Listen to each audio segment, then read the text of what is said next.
town and resilience of our students. We are immensely proud of their achievements and grateful for the support of our school community in fostering an environment where excellence thrives. Thank you for your time and continued support and drive for your leader and your future.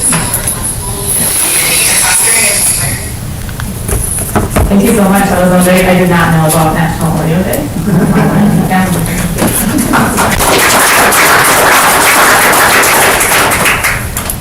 Next up, we have community communications. This is a time every speaker is entitled to 3 minutes. There should be no negative personal attacks, and the opinions, beliefs, and viewpoints expressed by the various speakers do not necessarily reflect the opinions, beliefs, or viewpoints of the board members, the board as a whole, or the school district of the Menomonie area. We have 2 speakers tonight, I think. First up is Josie Pillman.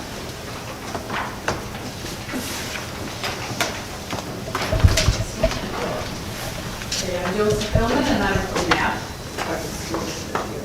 Dr. Zadowski and members of the board. Come here, Chloe Cole at Stout on Thursday, March 28th, a trans who regrets her decision, has now detransitioned and wants you teachers to hear her story. I will be quoting from the SDMA Gender Support Plan, Rule 411.2. Because of time limitations, I refer you to this document to get the complete context of the quotes I am making.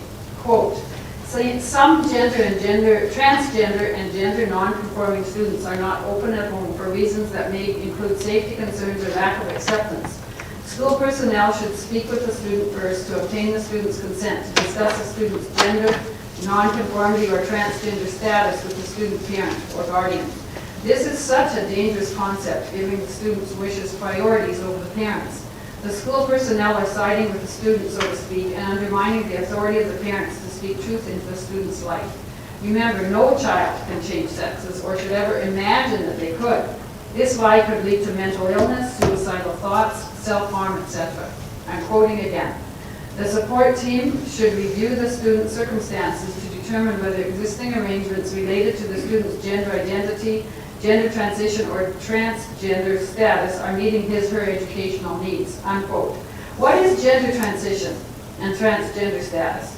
I understand this to mean that now that a child believes the lie that a person can change their biological sex, they can begin to change their body by the way they dress, wear their hair, and even worse, begin to take hormone blockers and do surgeries. Notice, this is all done with the approval of the school district policy.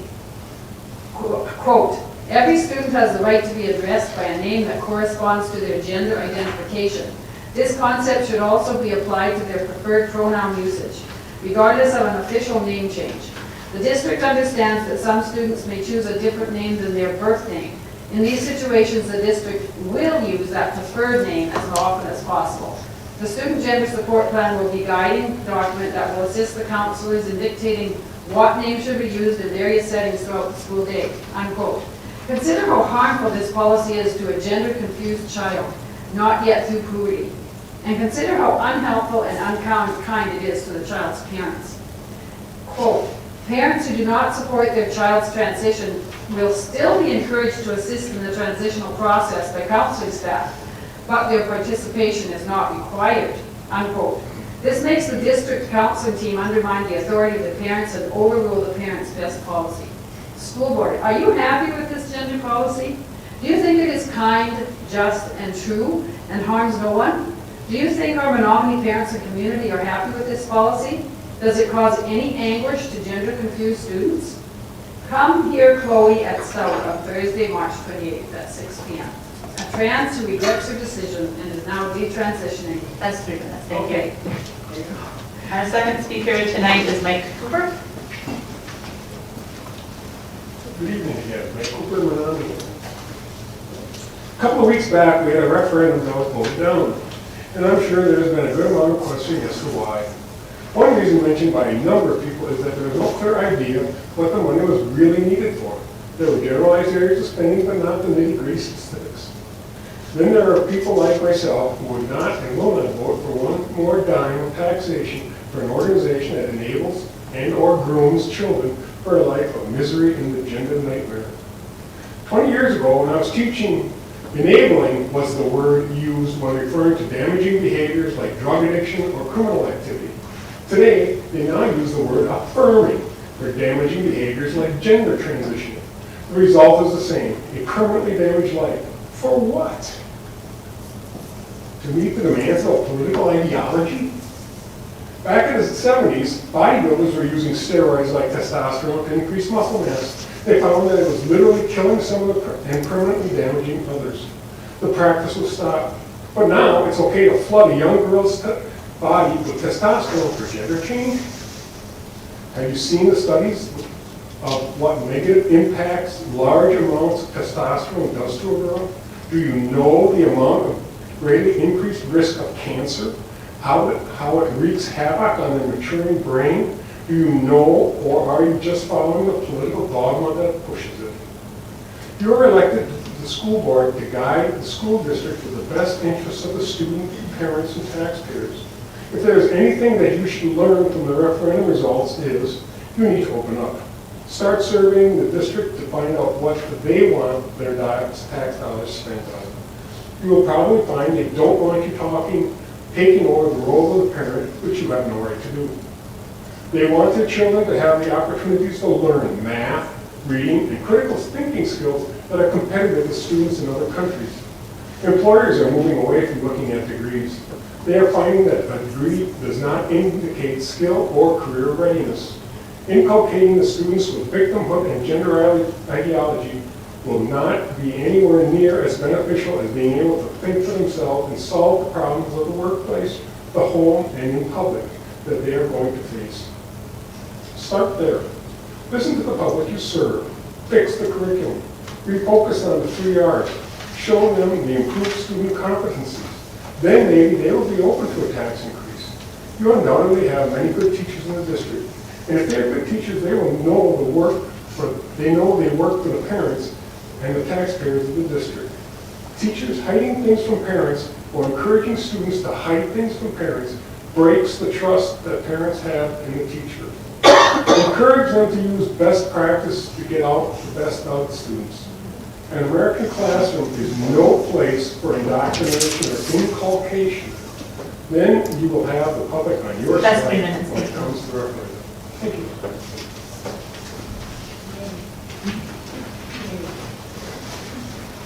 Next up on the agenda, we have the consent agenda. I'll entertain a motion to approve. Oh, shoot, just kidding. I missed one. Sorry, I scrolled down too far. Next up, we have revenue and expenditure reports for the month ended February 2024. Okay, we'll take a look at the revenue report first. So for the month of February, notes are, we received our 4th special education aid payment, and we also received our February tax collection checks for that month from the municipalities, and then we received other local and grant revenues for a total in our general fund 10 of $17,775,341.43. In our gift fund 21 accounts, we received in through February $538,818.67. And then our special education fund, we received it in $647,312.31. Nothing unusual for the month. Those are typical revenues that we receive each time this time of year. Moving on to the expenditure report by function, if you'd like to open that report. For the Fund 10 General Operations, through February, we've expended 43.15% compared to 43.68% last year, so slightly less, but very close. And then for special education, year to date, we've received in, or we've expended 54.3% compared to 50.45% last year. And then lastly, for Fund 50, that's our food service account, we received in 48.6% compared to 50.06%. So again, pretty similar. Special education costs have increased there. Food service costs like Fund 10 have gone down. Nothing unusual, just one timing of bills and such from one year to the other. And then the last report, if we take a look at all of our funds combined, broken down by object, for the year we're at 46.98% compared to 47.18%. So all funds combined slightly less than last year. And again, there's nothing unusual for the month of February, just one-time bill payments. Any questions? Thank you. Next up, we have the monthly employment report for February 2024. So this standing agenda item is for board review. You can see there hasn't been as much activity now that we're so far through the school year. However, we do see continued transition, especially within our hourly staff, with our paraeducators. Does anyone have questions about the employment report?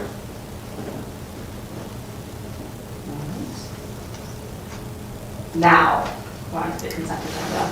I so move we approve the consent agenda items as presented. Motion by Carl, second by Abe. The consent agenda tonight includes minutes from the regular board meeting of February 12th and the special board meeting of February 26th. Financial reports, general fund checks in the amount of $2,222,817, and cash receipts in the amount of $182,914 for February. No donations exceeding $1,000. We also have the contracts for our CISA 10 and CISA 11 shared services contract, which were discussed at the last board meeting, and approval for the MHS band to travel out of state. Any questions about the consent agenda tonight?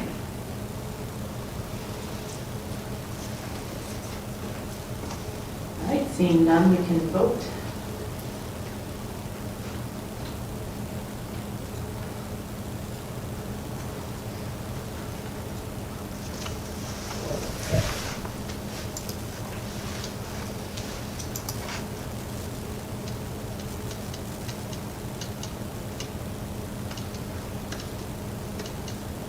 And motion passes unanimously.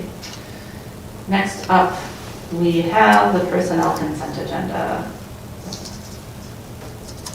We have entertain a motion to approve the personnel consent agenda. I move to accept the personnel report as presented. Thank you. Motion by Amy, second by Dominique. We have one retirement, no resignation, and one new hire for this month. Any questions or discussion? All right, seeing none, let's vote.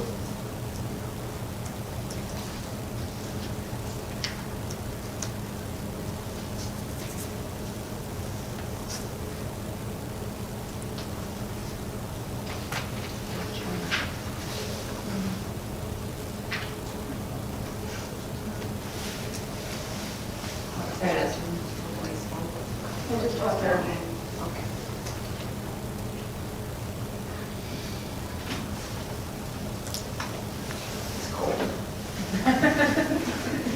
Board docs is cold. Fair.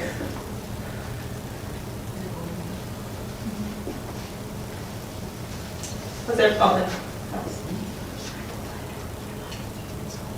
Just got another one. Yeah, each one is a two.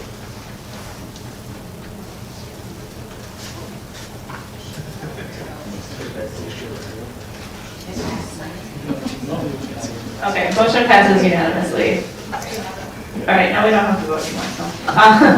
On to the discussion agenda. Our first item tonight is a review of the early college credit program requests for fall of 2024. I think that's Brian. Yeah, Brian, could you go ahead and present that? Yep, absolutely. So this is a procedural item that comes forward a couple of times a year, once in the fall and once here in the spring. We are looking at our requests for this summer as well as coming this fall. included here in this agenda item. As we look ahead to fall, and we take a look at both early college credit and the Start College Now program, we lump those two together, primarily courses at UW Stout and CBTC that students are requesting to take in most cases because they've exhausted the course sequence curriculum in courses that we offer at the high school. You can see, looking ahead to next fall, we have 151 requests by 47 students. So, we've had a few years where that trend is similar. It is a little bit on the higher side. As a reminder, we will have several students that will request far more courses than they potentially could take, and they do that as a way to help ensure that there is the potential that a course will still be available.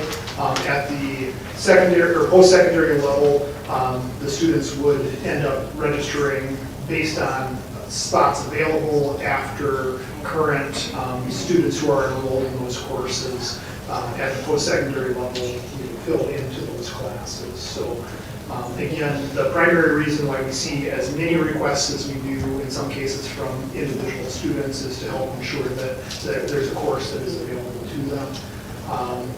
Again, when we take a look, we're not seeing courses show up that we would have enough course requests to offer these courses. So again, just presenting them as information at this time. What's the cost of that program to the district? So it's going to vary by semester as far as the number of classes. I don't have a specific number off the top of my head. We could take a look historically at what that is. As far as the cost that the district pays would be outlined in the policy as far as the course, but it will range from a few $1,000s on up, but if you want a specific number, we can follow up. I was just curious. I think I said this last time as well, but the list is extremely impressive. I think it's amazing we got students who are looking for all different kinds of careers across different specialties and are striving to do everything they possibly can. It's fantastic.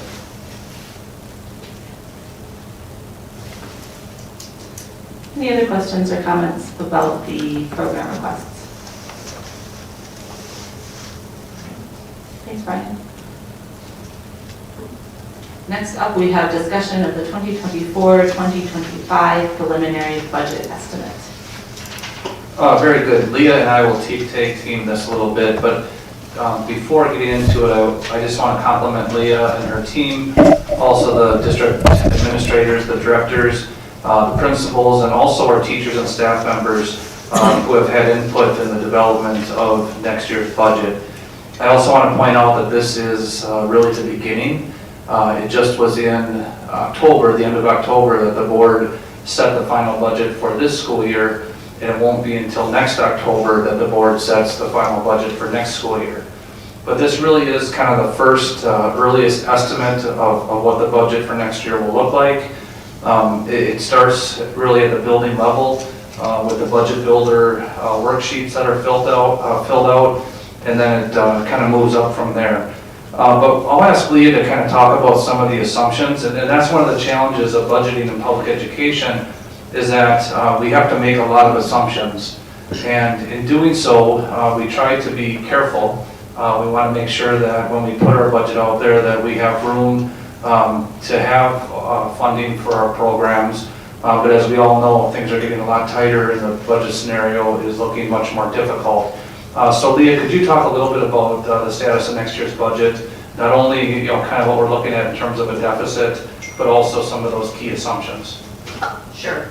Like you had mentioned, it's impossible to accurately anticipate what several key factors will be surrounding next year's budget because it is so early at this time.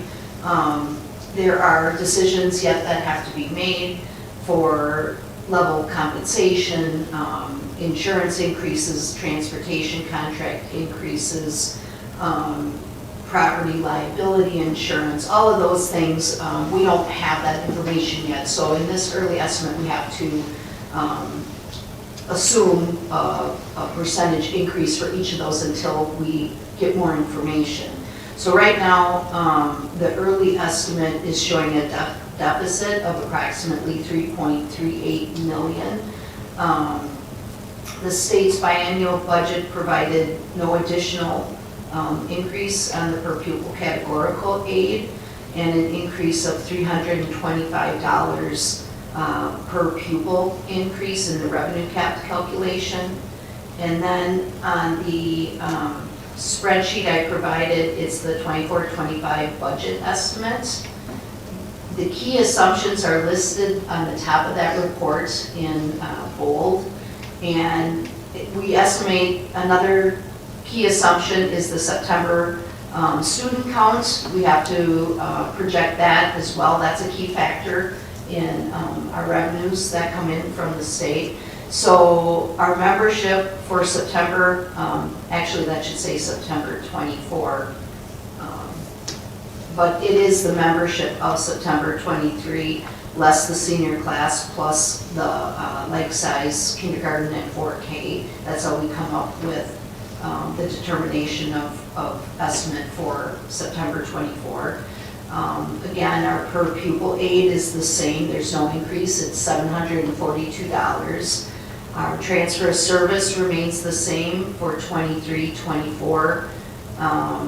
This budget does include the $250,000 contingency that we built into our budget every year for unforeseen emergencies that may arise.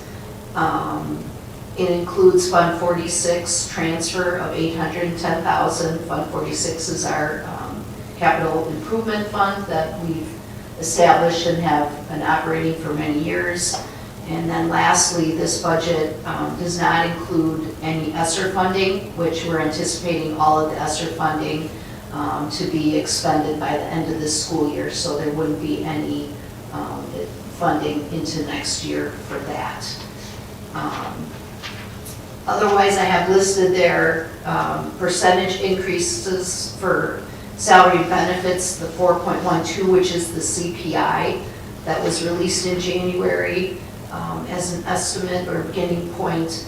The health insurance, we are anticipating a 3% increase. We did receive our dental insurance renewal that came in at a 0% increase for next year. Transportation at 2%, utilities 2% for water and sewer right now. For electric, gas, those we were budgeted high. As you know, the weather this year, we've been saving due to that, but not only due to that. Some of the estimates from last year were higher than anticipated, and also some of the measures that our energy manager has been putting into place, we realized savings there. So right now we're looking at just a 2%, but that could change between now and in May when we give you another preliminary budget to review. We'll have some more finite numbers there. Otherwise, the other things listed are just anticipated changes for next year. So the good news about budgeting is that we are moving to the second year of the state biennium. So we do have a better idea of what revenue will be. The bad news is that the revenue that's allowed is not sufficient for the expenses that are anticipated. Like Leah mentioned, we are looking for next year right now at a $3.3 million deficit. And then if you forecast out into the future years, it goes up to 3.9, 4.3, 4.8, 5.3. So you can see, there definitely is a structural issue with our budget, and some structural changes will be needed. Again, either more revenue or less expense if we are going to balance the budget. Now, we do enter this challenge with a healthy fund balance. We do enter this challenge with a full staff. So, there definitely are some silver linings. But when Leah mentioned the enrollment, which much of our revenue is driven by enrollment, you can see that we are anticipating 17 less FTE in 2024, 2025 compared to this school year. So I guess maybe first we can answer any questions board members have about the initial estimate, and then maybe start talking about some potential solutions. With the reduction in 17, was that simply based on those numbers you shared of outgoing, ingoing class difference? Or did you have, there's a new private school opening at some point here, and I don't know, is that factored in? At this time, I don't have enough information to input anything regarding that. So it's the same as last year. But the Baird model, the forecast model that is, that report that's in Board Docs for you to look at out into the future, there is a cohort survival method where they help calculate what future years are based on how children progress through the different grades. So between the similar last year, like size 4K and kindergarten and that, plus that cohort survival method formula, that's how we come up with that estimate. But to your point, Carl, there are factors like that could have a pretty significant impact on next year's budget. The question is, how many students would enroll if that new school does open? Would those students come from the public school or would they come from other private schools? I'm sure there will be some students, so I would anticipate, if anything, it would have a slight decrease on our enrollment. But yeah, those are the kinds of things that we really won't know until the third Friday of September. And who knows, we could end up with more students too with the housing developments. That's another thing we're trying to keep our eyes open to, is that going to lead to a few more families moving into town? And could we actually end up in a situation where we're having crowding? There's so many different scenarios to try to think about.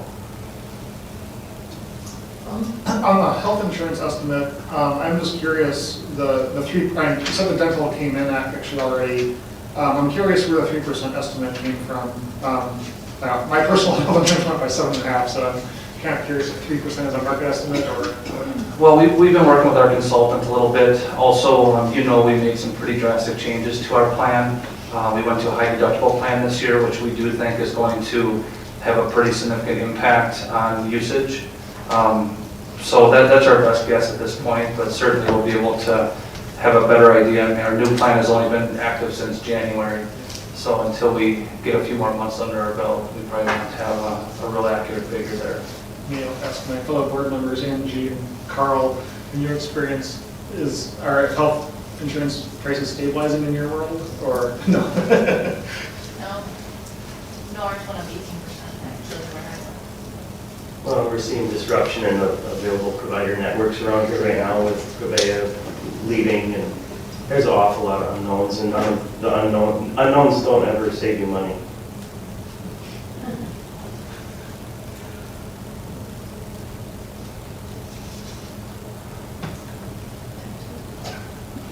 Other questions about the estimate before we start talking about solutions?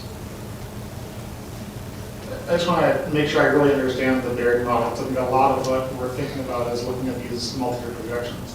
So you said it involves a cohort model. Does that include like kind of state or regional demographics in terms of estimating population? It just looks at the students in our district, our student count, and it forecasts them out over the 5-6 years, and then it steps them through from first grade to second, and so on and so forth. But we look out to like 2028 or 2029 in this model, which I know is pretty far out for these models. Right. Are you hoping that's actually based on trends and not just assuming a constant? Because we know that, My understanding is they would take a constant number that we currently have for incoming class and assume that that's going to be the incoming class for the next several years. Okay. Correct. So it's not as... It's not as, okay, that's fine. And then, let's see, there's one other thing I was curious about. Let's see if I can find it again. Likewise, on here, there's mill rate projections.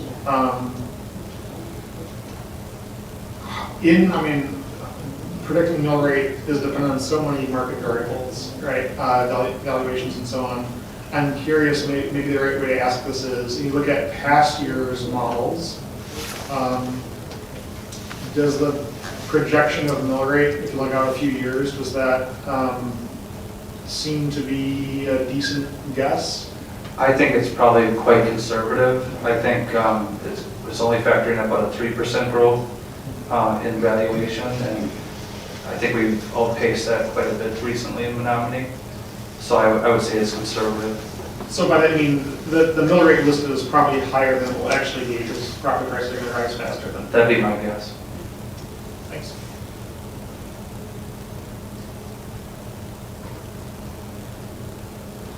Any other questions about the model?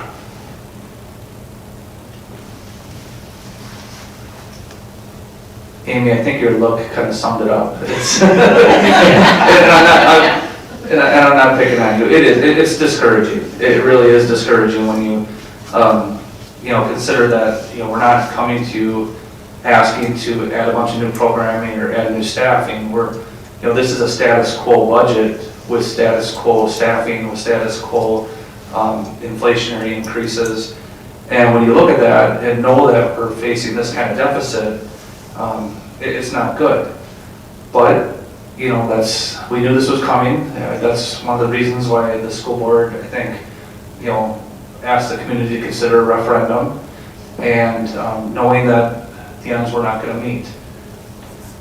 So now looking forward, I think we have some decisions to make, and the challenging part is we have to use these assumptions and these projections to make some very important decisions.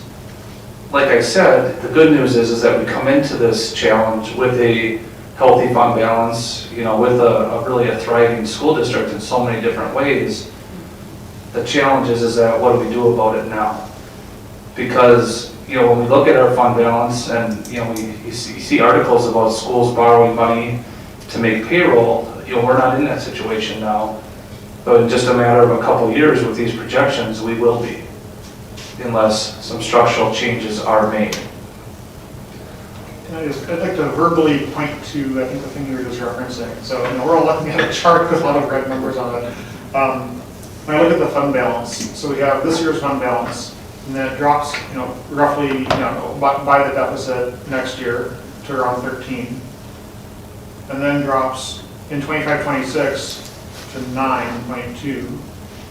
And then in 26-27 to 4.9, which is at that point below the policy number, which I believe was 10%, if I remember correctly. And I remember what Leah had said in previous meetings about the fund balance. So basically, please correct me if I'm wrong, but once we go, when we look out at 25-26, that 9.2 fund balance is perhaps not enough to actually cover, it's pretty close to maybe not covering expenses, right? And definitely the following year, that 4.8, 4.9 is absolutely not enough to cover expenses. So we're looking at drawing that down within, to a number that requires borrowing in this projection in about roughly 2 years, two and a half, yeah. Okay, so I just wanted to emphasize that timeline, right? So this, just so that it's kind of front of mind.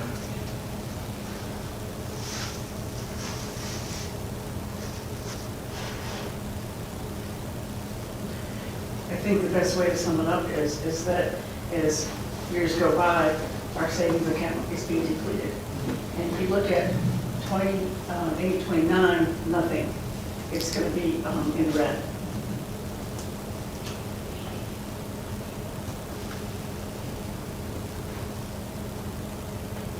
You had a couple options, well, maybe you're going to go into that, but, one option that you're talking about here with the red numbers, that's just solely spending down the fund balance by itself, and that's the most liquid way we can do this, a couple other ways, but really, it's still well within some people sitting on this board's term that we're kicking that can down the road, even if we take that approach and spend cash on hand.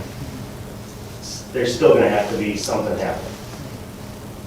Whether it's significant cuts or, you know, if the community wants to wait till that point where it's crisis and you have to close the school, or there's ways to do that, you know, by going all cash, and then you're gonna be there. Then it's, you know, I don't know that I want our schools to be that volatile in how this gets solved.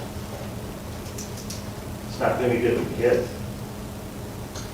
I'd like to remind you of what we talked about last meeting about our swimming pool, how we had to prioritize. We can't do it all because it came without budget on the bid.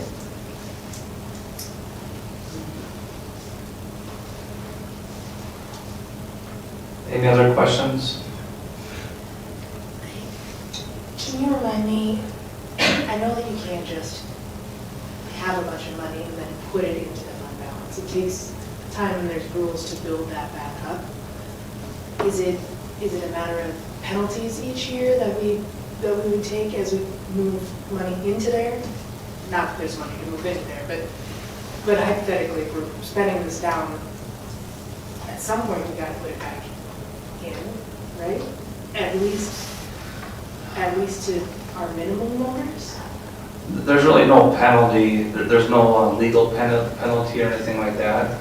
It just becomes kind of a vicious cycle, because when you start deficit spending, your ability to run a responsible and healthy organization degrades quickly. For instance, when the school district had to do a referendum for building issues, the district was able to get very good financing because of a good bond rating.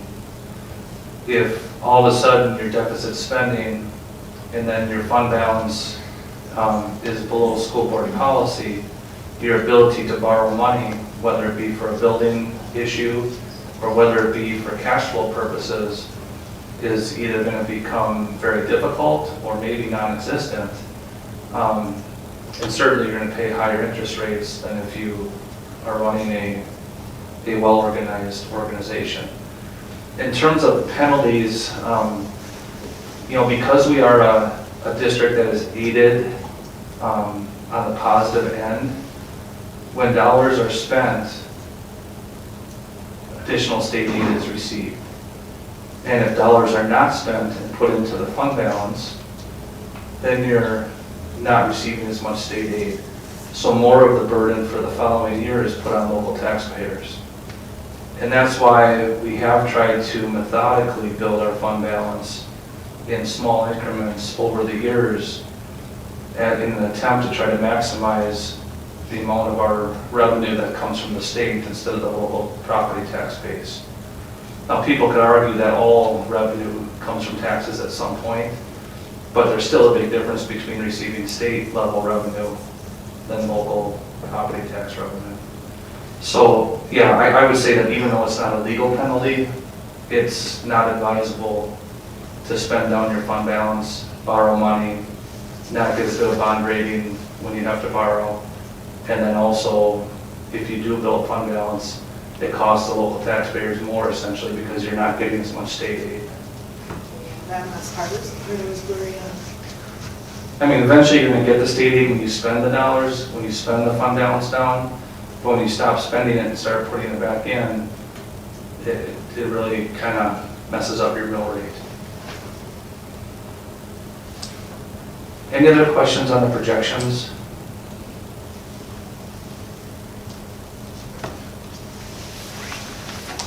I guess I just, you know, Carl laid out a scenario, or I guess what we're looking at here is a scenario where, you know, basically we would use the fund balance, or what it would look like if we use the fund balance for the next 5 school years into the future. And then Carl made, you know, you made the comment that, well, what does it mean to be in the school district if we do get to that point and are hit that crisis level and have to, for example, close a school? And I think it's important to note that if we get to that point where we've spent down that fund balance, we actually closing the school wouldn't meet the deficit, right? There's almost nothing we could do that would fill in that deficit at that point. Well, I think you would be forced to make major cuts. Yeah. I mean, you can't run if you don't have revenue.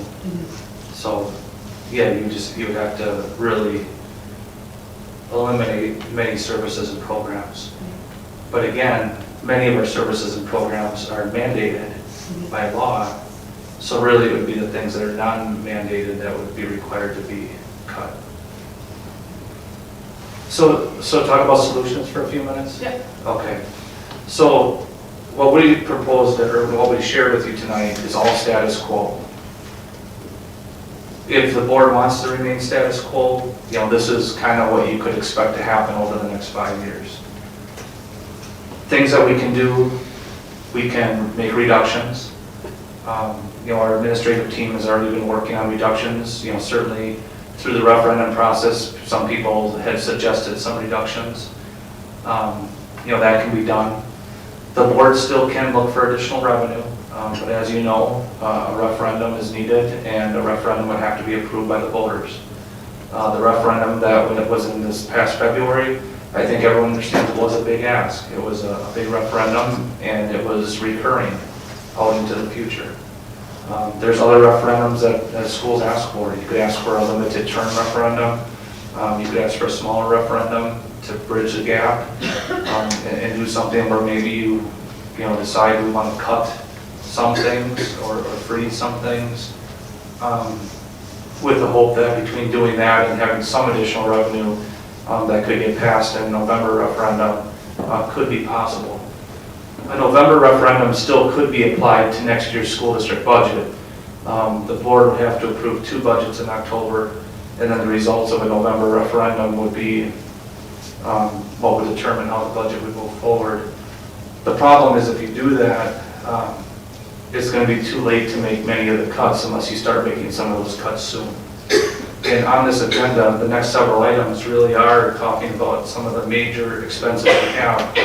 We are a school district, so most of our expenses are in people and personnel, and those personnel decisions need to be made. Teacher contracts need to go out by May 15th. Students have already registered for classes for next year, so we have to adopt a staffing plan soon.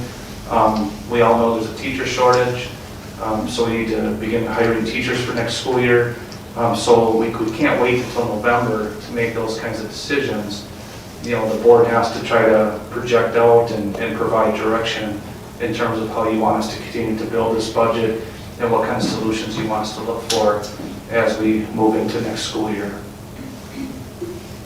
Does it make sense, since it's an election year, to wait and see what happens in November and how the next biennium budget comes through next June, and then make decisions on whether to cut programs and cut teachers, or consolidate, or do different things like that, and spend down the general fund until that time? Or are you seeing that it's an urgent, that we need to do this right now? I would be hesitant to commit to the status quo for essentially 2 more school years, because that's pretty much what we'd be doing if we waited for the next state biennial budget. Because at this time next year, decisions will have to be made about the staffing plan, about compensation plans. So essentially, if we wait till the next biennial budget is passed, we're waiting 2 more years instead of just 1. I do think it could be possible to wait 1 more year.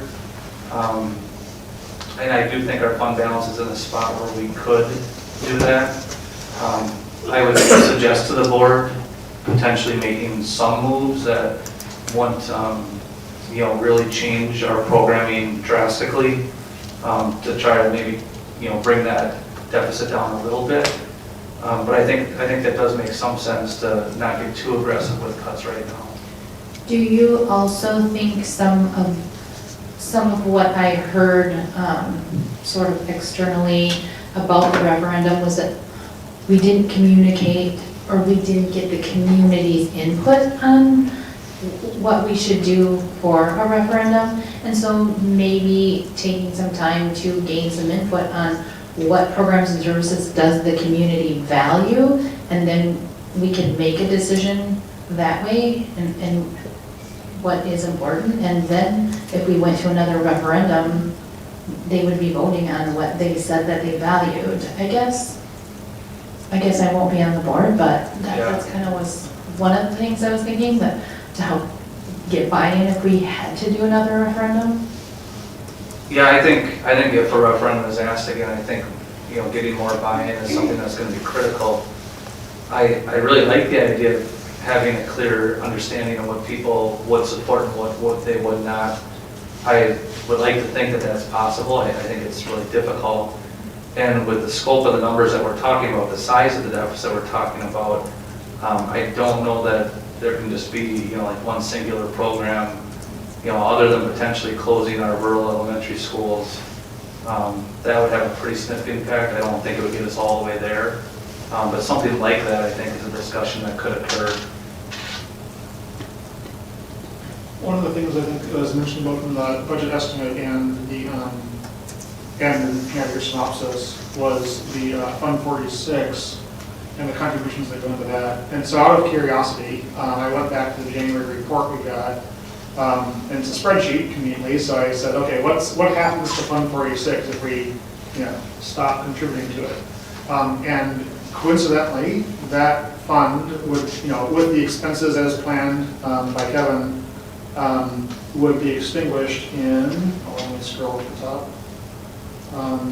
Again, this is my estimate, not yours, but it looks like 28-29, that is gone, right? So that's basically the same timeline at which we're looking at the Fund 10 being, complete. So that, like, in a completely status quo situation, even if we, well, I shouldn't quite say it that way, in a situation where we lean entirely on Fund 46, that same timeline, we'd be looking at no cash whatsoever for working on capital, even things like Chromebooks, right, and HVAC and lighting, and we have a backlog of, at that point, roughly 4 to 5 years of things that hadn't been fixed.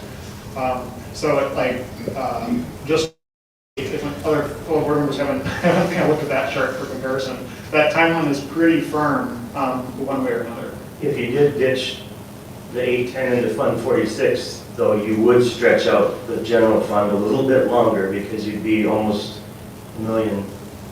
But it would be sort of one, I guess the way yes, although I think it's kind of like, you're at a point in that number of years, 4 to 5 years down the line, where either the operating budget is completely, in a status quo, completely untenable, or you're at the point where you definitely are going to have capital projects that need to get done now, and so you need revenue for those, right? Which even goes back to talking about owning taxpayers. So. Just in case anyone was wondering, like it may be a contributing factor of how we figure out how to balance budgets, but there's a pretty firm deadline in that kind of 4 to 5 year timeline, no matter which way you're looking at that.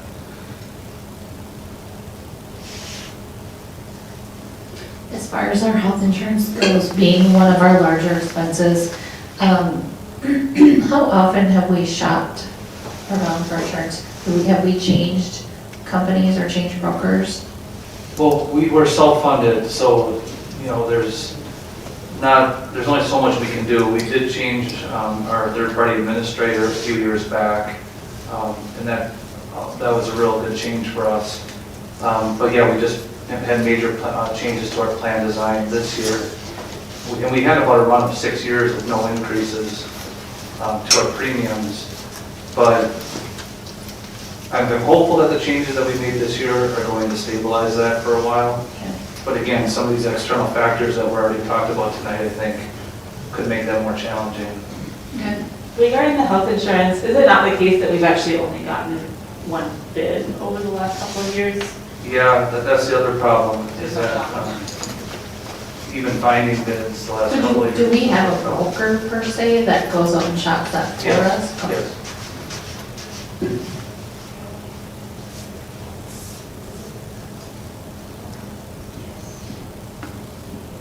So if the board would like, what we could do is, like I mentioned, our team every year whether we're having a deficit situation or surplus situation, we're always evaluating our programming, we're always evaluating our expenses, and we're always developing, scenarios. Would you like to direct the lead team to come to the board with a list of prioritized reductions? We could put reductions that are available, in terms of priority list of what would have the least impact on programming compared to the most impact on programming, and at least give the board some options when we start talking about this in April. I think that'd be okay. I'd welcome that. But how soon do we have to decide on the November referendum? I think June. I'd have to double check the timeline. I think it's 70 days. 75 days. It's kind of a compromise to the community, maybe looking at a looking at limited term referendum maybe would be my preference. I'm not sure if it should be a 1 year to kind of hope for the state, to come through, or 3 years, or. I think a 1 year, we're back into this exact position there. I take your point. I think 3 years does make sense. I think I would just also want to mention, we've talked a little bit about the Fund 46 transfers, and we talked about, it's kind of laid out what it looks like if we make no Fund 46 transfers for the next 5 years. And it's good to remember that there's a big range between 0 and 800,000. And there's a big range between 1 year and 5 year, right? And we can make decisions for 1 year, or we could make decisions for 2 years that won't necessarily mean we are draining our fund within that 5 years. And to that point, our goal, or our financial vision, or how we handle our finances, is that we do budget conservatively. We do carry a contingency each year. And with COVID, we were ultra careful in terms of year-end transfers. In fact, I think that's one of the reasons why our fund balance grew a little bit more than what some people preferred, is because, like last year, we did not make a year-end transfer to Fund 46. But this school year, and this is the crazy part about this, it would not shock me at all if we end up in the black this school year. For a few reasons. One, we were able to carry over more ESSER money from previous years than what was originally planned. And when you look at this winter and how much we were able to save with our heating, also with our plowing and overtime and all that stuff, there's going to be dollars. And even if we project this budget moving forward with this deficit, we're going to work the best we can to try to make sure that we don't spend what we don't need. Another thing is we've had some difficulty filling some positions. And, while we would prefer to have all our positions filled, when a position is not filled, those are dollars that are not being spent out in a lot of cases unless some services have to be contracted out. But, that's going to be another place where there could be some room in the budget. So, it won't surprise me at all this year if we're able to make an additional contribution to Fund 46. And that could happen in future years. Now, if we're deficit spending the way I think we would need to, then I think it wouldn't be a transfer, it would just be less of a deficit. But as much as people would love to have specifics, we're talking about a $42 million operating budget. I mean, as best that we can to try to budget and keep things as tight as possible. There's so many different scenarios that can impact the budget in either way, either direction. To answer your question about a few minutes ago, about what should you and your team come back with for consideration, I think a list of what is possible is absolutely crucial. I think we have to see what it will cost, what it will save in quotes, what costs can be reduced at different scales and different types of programs and so on. One caution I would suggest is not necessarily to prioritize them by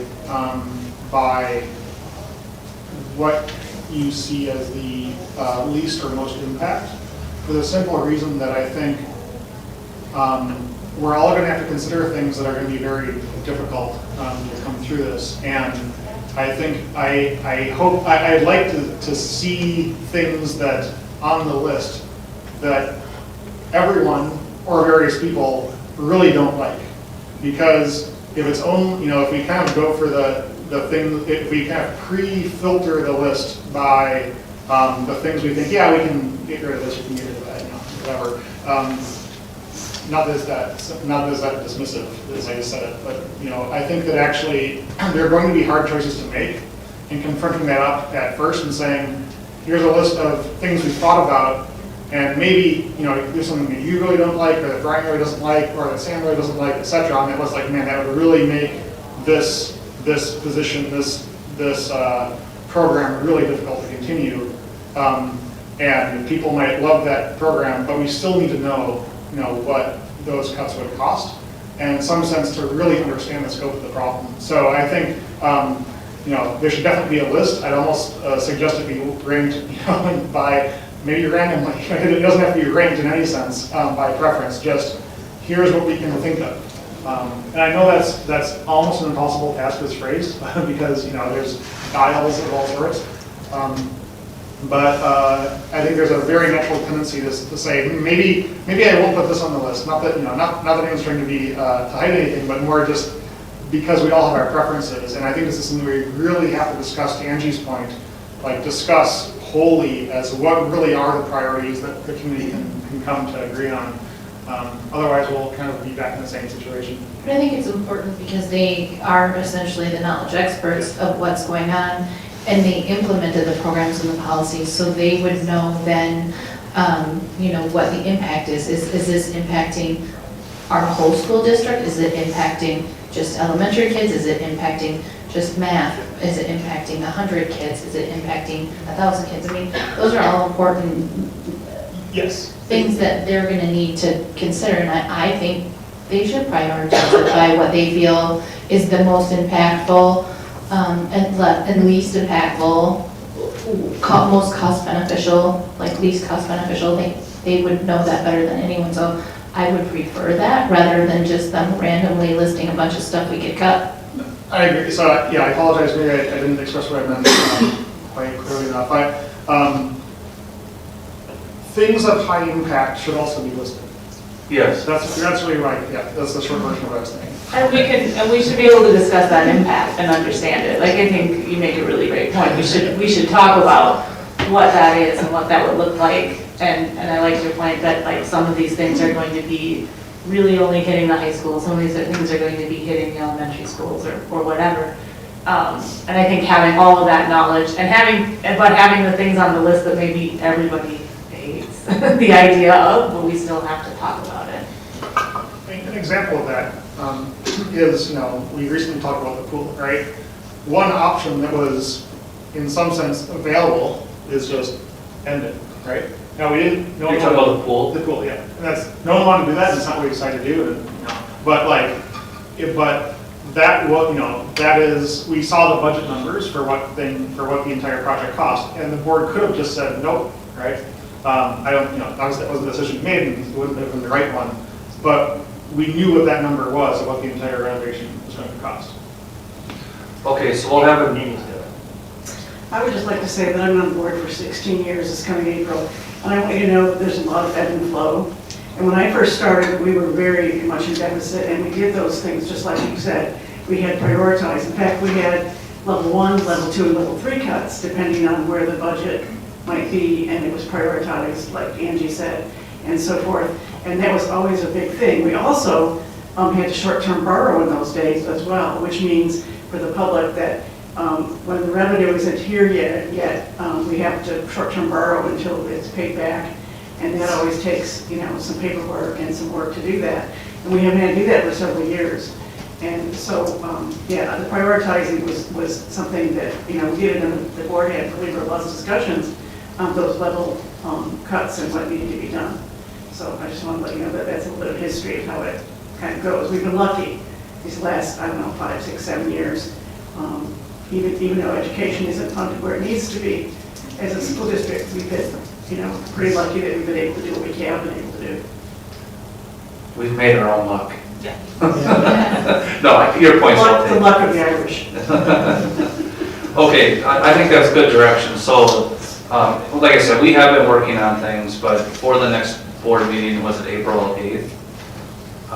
We will have a list of potential reductions. We will have them leveled, maybe not, in specific descending order, but at least in, 2 or 3 levels of impact, and the board can see what some options might be.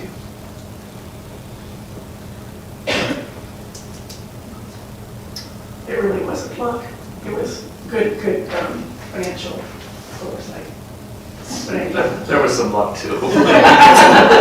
Thanks for clarifying. Okay, our next discussion item is policy 343.1, class size and combined and split grade. We have a first reading of a proposed policy change. So now that we've teed up the budget, there are several items now coming up that will have a major impact on not only next year's budget, but the budgets moving forward. This being one of them, class sizes. And the good news is that, the board, this has been on the agenda now, 2 or 3 times. And, the board has looked at different options. And at the last meeting, my understanding was to kind of take the last 2 options that were discussed and kind of blend them together a little bit. And that's what we tried to do. I appreciate Tonia's work on a lot of this. But we blended it together. I know there's, maybe some additional suggestions, but are there any questions, comments, or suggestions for the first reading of the updated policy? One note I had, I think it's very well constructed, especially based on the previous commentary. One note that I'm curious if you want to elaborate on is the title of the document is Class Size and Combined and Split Grades. So there's some new words there, combined and split grades.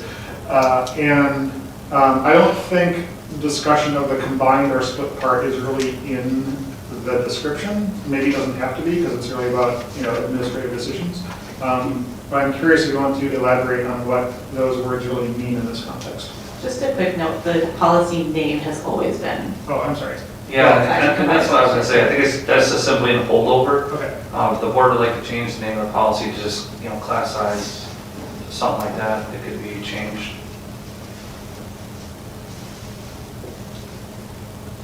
I agree. I think this was really well designed. You took our ideas from last meeting and made a good plan.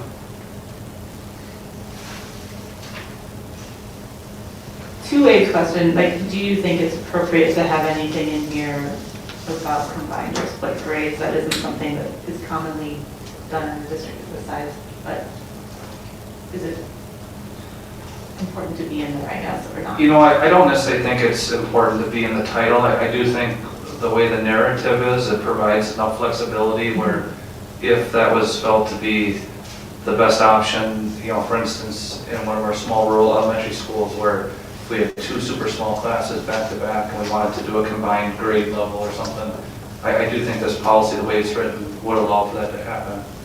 Yeah, and I do appreciate that about the policy as written, is that it does include a lot of flexibility, and it allows for us to not have to come back and, approve a policy change in an unforeseen circumstance.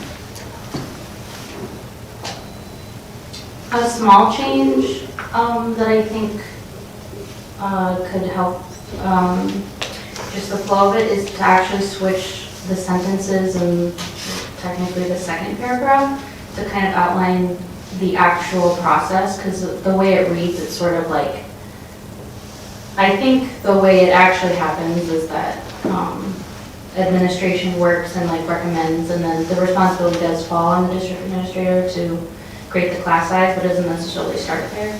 Unless maybe you do sit in No. your office. I mean, well, I'd be lying if I said I didn't, but it does start with the building principles. I just think that would flow and make it read a little less sort of micromanaging. I don't see any issue with switching those 2 sentences. So to be clear to the rest of the board members, that would mean the second paragraph, or the second full paragraph would start with would start with the sentence, "in making class assignments, da, da, da, da, da." And that would be followed by, "class size shall be determined, da, da, da, da, da." Does that make sense to everyone? I will say there's a little bit of a difference between class size and making class assignments. The more I read that. I don't think it's going to have a substantial impact either way.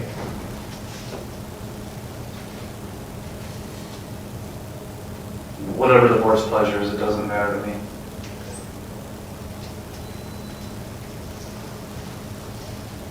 Is it possible for the board to entrust you to sort of wordsmith that to make it flow correctly before it's brought forth for a vote? And then just vote on, you know, We're not really.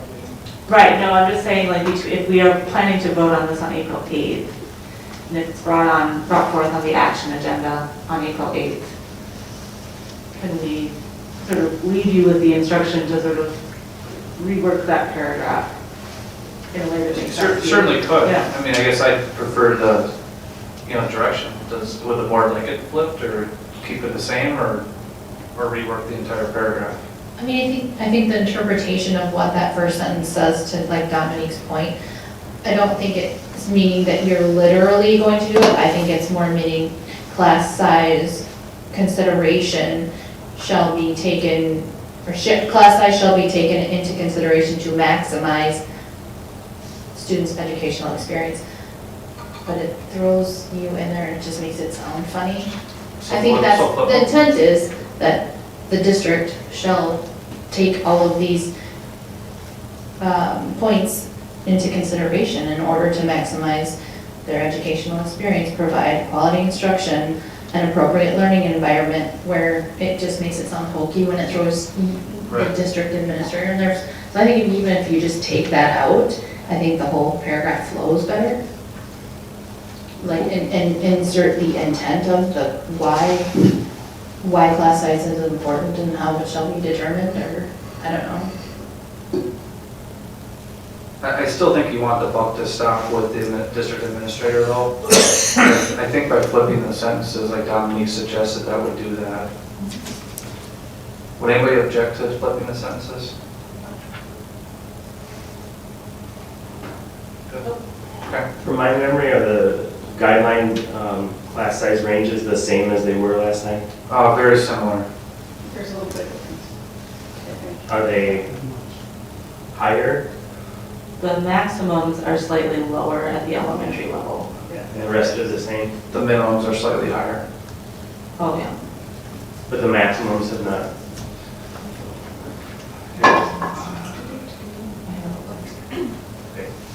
In Yeah, In the thanks. old version, it does say up to 30 in the elementary school grade levels. I think these numbers are more appropriate. I think, you have a huge audience that will read this policy, which is our teachers, and if a number changes, it's nicer to represent a slightly smaller class size. They will appreciate that. If it's feasible, if it's not, there's still flexibility in the policy to do what has to be done. Okay. Any other comments on the class size policy? All right, next up, we have discussion of the staffing plan for 2024-25. So we presented the school board with a similar document over the last decade, and the document has changed a bit over the years, especially with how different itinerant staff has been classified and grouped together. But generally, I think it provides a pretty good summary of what our staffing levels have been and what our staffing levels could be moving into next year. Similar to the preliminary budget, though, I want to point out that this is really more of a status quo staffing plan. And this really is, when we talk about budget impact, this is one of the key factors in terms of how we're going to staff our schools. And we're not asking the board to vote on this tonight, but I guess, providing some input would be helpful in terms of if there are any areas that you want us to focus on. One thing to note, at the bottom of the plan, We do know that our French teacher is retiring, and the number of students that we've had register for French classes has declined over the years. I do think that's one area when we present our list of potential reductions that would be recommended would be to eliminate the French program. That would be a pretty significant savings to the budget. But then also there's some additional staffing items, especially with our special education department, also major maintenance, business, and behavior supports. If funding was not an issue, I certainly would be recommending each of those 5 bullet points. I'm a little hesitant to recommend additional staffing with our current budget situation. But I guess we'd like some direction from the board in terms of how you'd like us to move forward, and we'd really like a staffing plan approved on April 8th so we can move forward and fill our positions.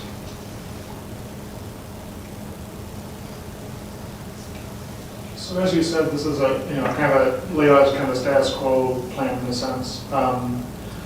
In addition to the French instructor, there are other retirements happening. I guess across many institutions, choosing not to fill retirements is often a way to do some cost savings, although it does have a cost to students, or potentially will, without really having to, point the finger at someone. So I think that's one consideration which I hope they'll keep under consideration. And another thing is my personal preference as we look at these difficult choices in the face of the budget is to, whenever possible, put the priority on the people who are sitting with the student on a daily basis. So that's really where the most value is, and that might be a para, that might be a teacher, that could be all different roles, but that kind of direct contact with the student is really where what we're here for. So When the French teacher retires, I don't know how many students take a foreign language, but now is that going to dump a load onto the Spanish teachers? And how have we thought about how that will? Yeah, I would anticipate some additional registrations in Spanish. We do have room in that department to take on that load. And is that something that folks who, if there are students who really did want to finish out their French studies, could do something virtually? Yes. To finish that, so. Yes. Do we only offer Spanish and French right now? No German? In person, only Spanish and French. Okay. There are other options virtually. I'd echo what Abe said. I think that, looking at, it did seem, we don't have it. It's been a while since we looked at it, but it does seem like we had a long list of retirements this year, and if there are places where, that can create a savings where we're not, we're not laying off a person, but keeping that position open, I think that's both an important place to look as we move forward. And maybe we'll get some clarity when we look at a list of potential reductions next time. We do have enough transition within our staff that, I think I understand what you're saying, and a singular department like French, I think it's important to look at that on its own. But across the board, there's so many other changes each year that I think it's really more about how we want to handle our teaching loads and our sectioning. I think you probably want to make the decision based more on that. Although this year would be easier than some other years because of the number of transition we know is going to happen. That was exactly what I was going to make the point. I think that the French reduction is logical.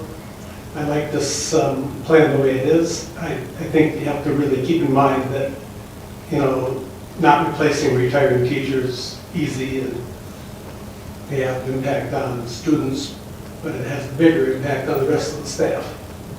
And so for that reason, I would not be in favor of looking at that as a way to save money. I think the French reduction is logical, and I think we work hard to make this 4.12 work.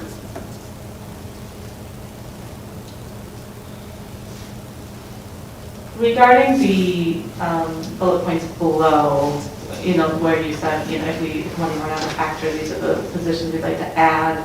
Is there something that, are these kind of in order of importance? I guess, for example, the elementary behavior specialist, is that something that you would want the board to prioritize more than others, or not necessarily? I'd want to talk to the league team about that. I don't think we put those in a specific order, even though when I look at them, they're probably pretty close. I will say the bilingual paraeducator would probably go to the top based on the services needed for those students and families. I was, curious about exactly that point, that these 5 points, some of them seem to be tied, could be tied to direct student need, or perhaps even tied to IEPs, where there might be specific needs. There was, so.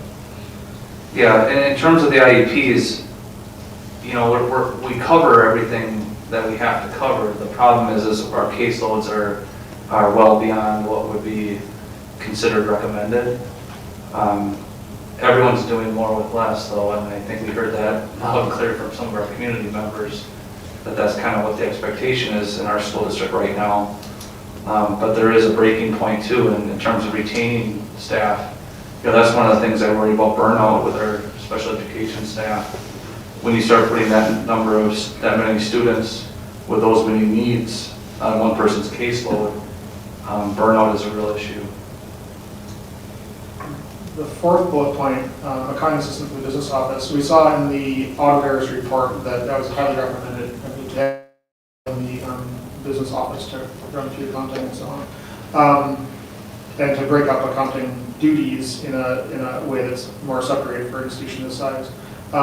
One kind of question, I think I have a pretty good understanding of the kind of different kind of teaching departments and specialties and how that's broken down. One thing I don't think I quite understand is the kind of organizational structure of the ASC offices, who you all oversee and kind of how their roles overlap. So just just to understand the staffing as a whole, that both made me think, maybe that's something we should learn more about. So if there's some way some org chart, something we should study, I'd like to see it, just to be curious, just out of curiosity. Sure, we could get that to the board.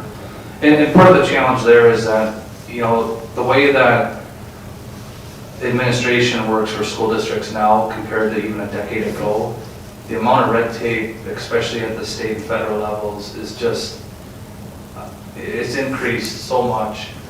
And then when you look at some of the changes we've had with our benefits, especially now with the high deductible health plan and HSA's wellness plan, and the wellness program that we have for our employees, and just all the different regulations with the Affordable Care Act, and so much reporting with the state. The amount of reporting is so much different than when I first became a superintendent years ago.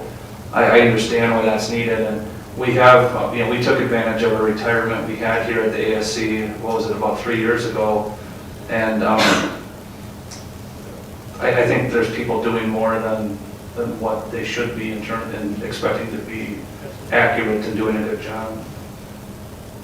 I have a question about the elementary behavior specialist.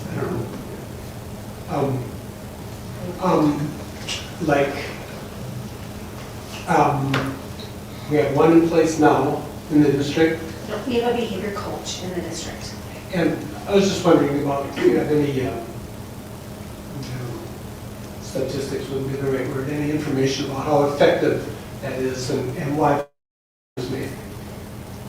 Well, I was the one who made the recommendation, so I made it. These are not, I did not intend these to be special ed positions. These are regular ed positions. So in our elementary schools and middle school and high school, we have interventionists. So if a student is struggling in reading, or if a student is struggling in math, we have an interventionist that assists that student, can pull that student out into a small group, give them some intensive intervention instruction in hopes that they can build skills so that they no longer need that kind of intervention.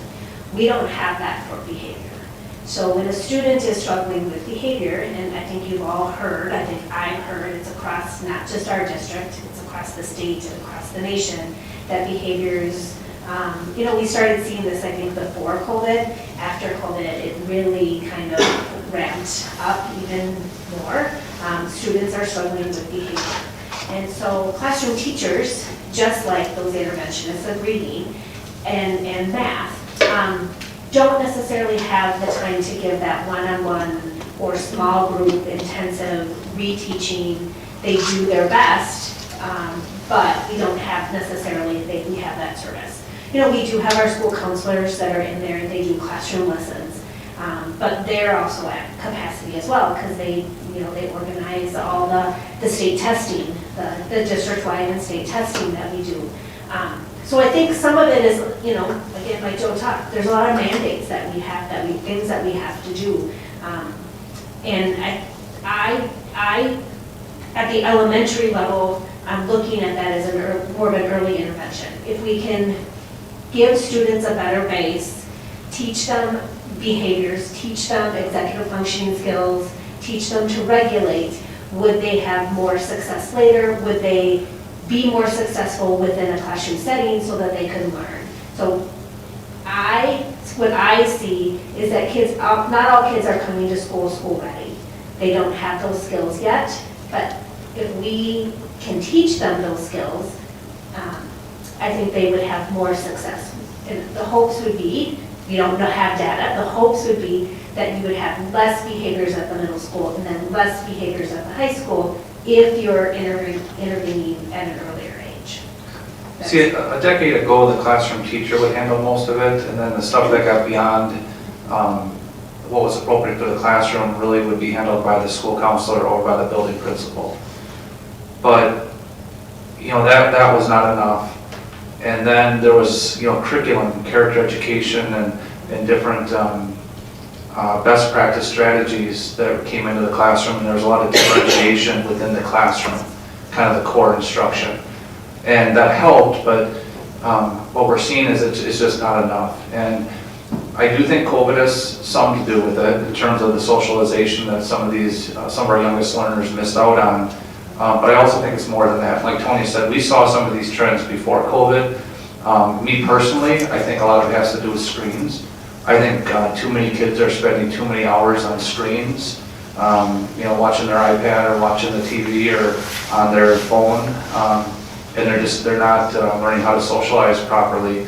So then when they get to the school environment, and something that people would understand is we have more kids coming to school not potty trained now, way more than we did a decade ago.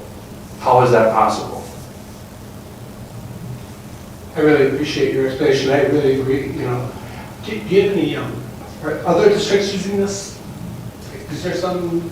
I think the other districts around here, yes, do have some kind of behavior intervention programs. And we're attempting to do that in small pockets in our elementary schools with the current staffing, but we're really not able to provide the service as it intended to be provided, like at that moment, because staffing, we only have so many staff, and we don't have staff just sitting waiting for the behavior to happen, because they're all busy doing something else, because people are busy.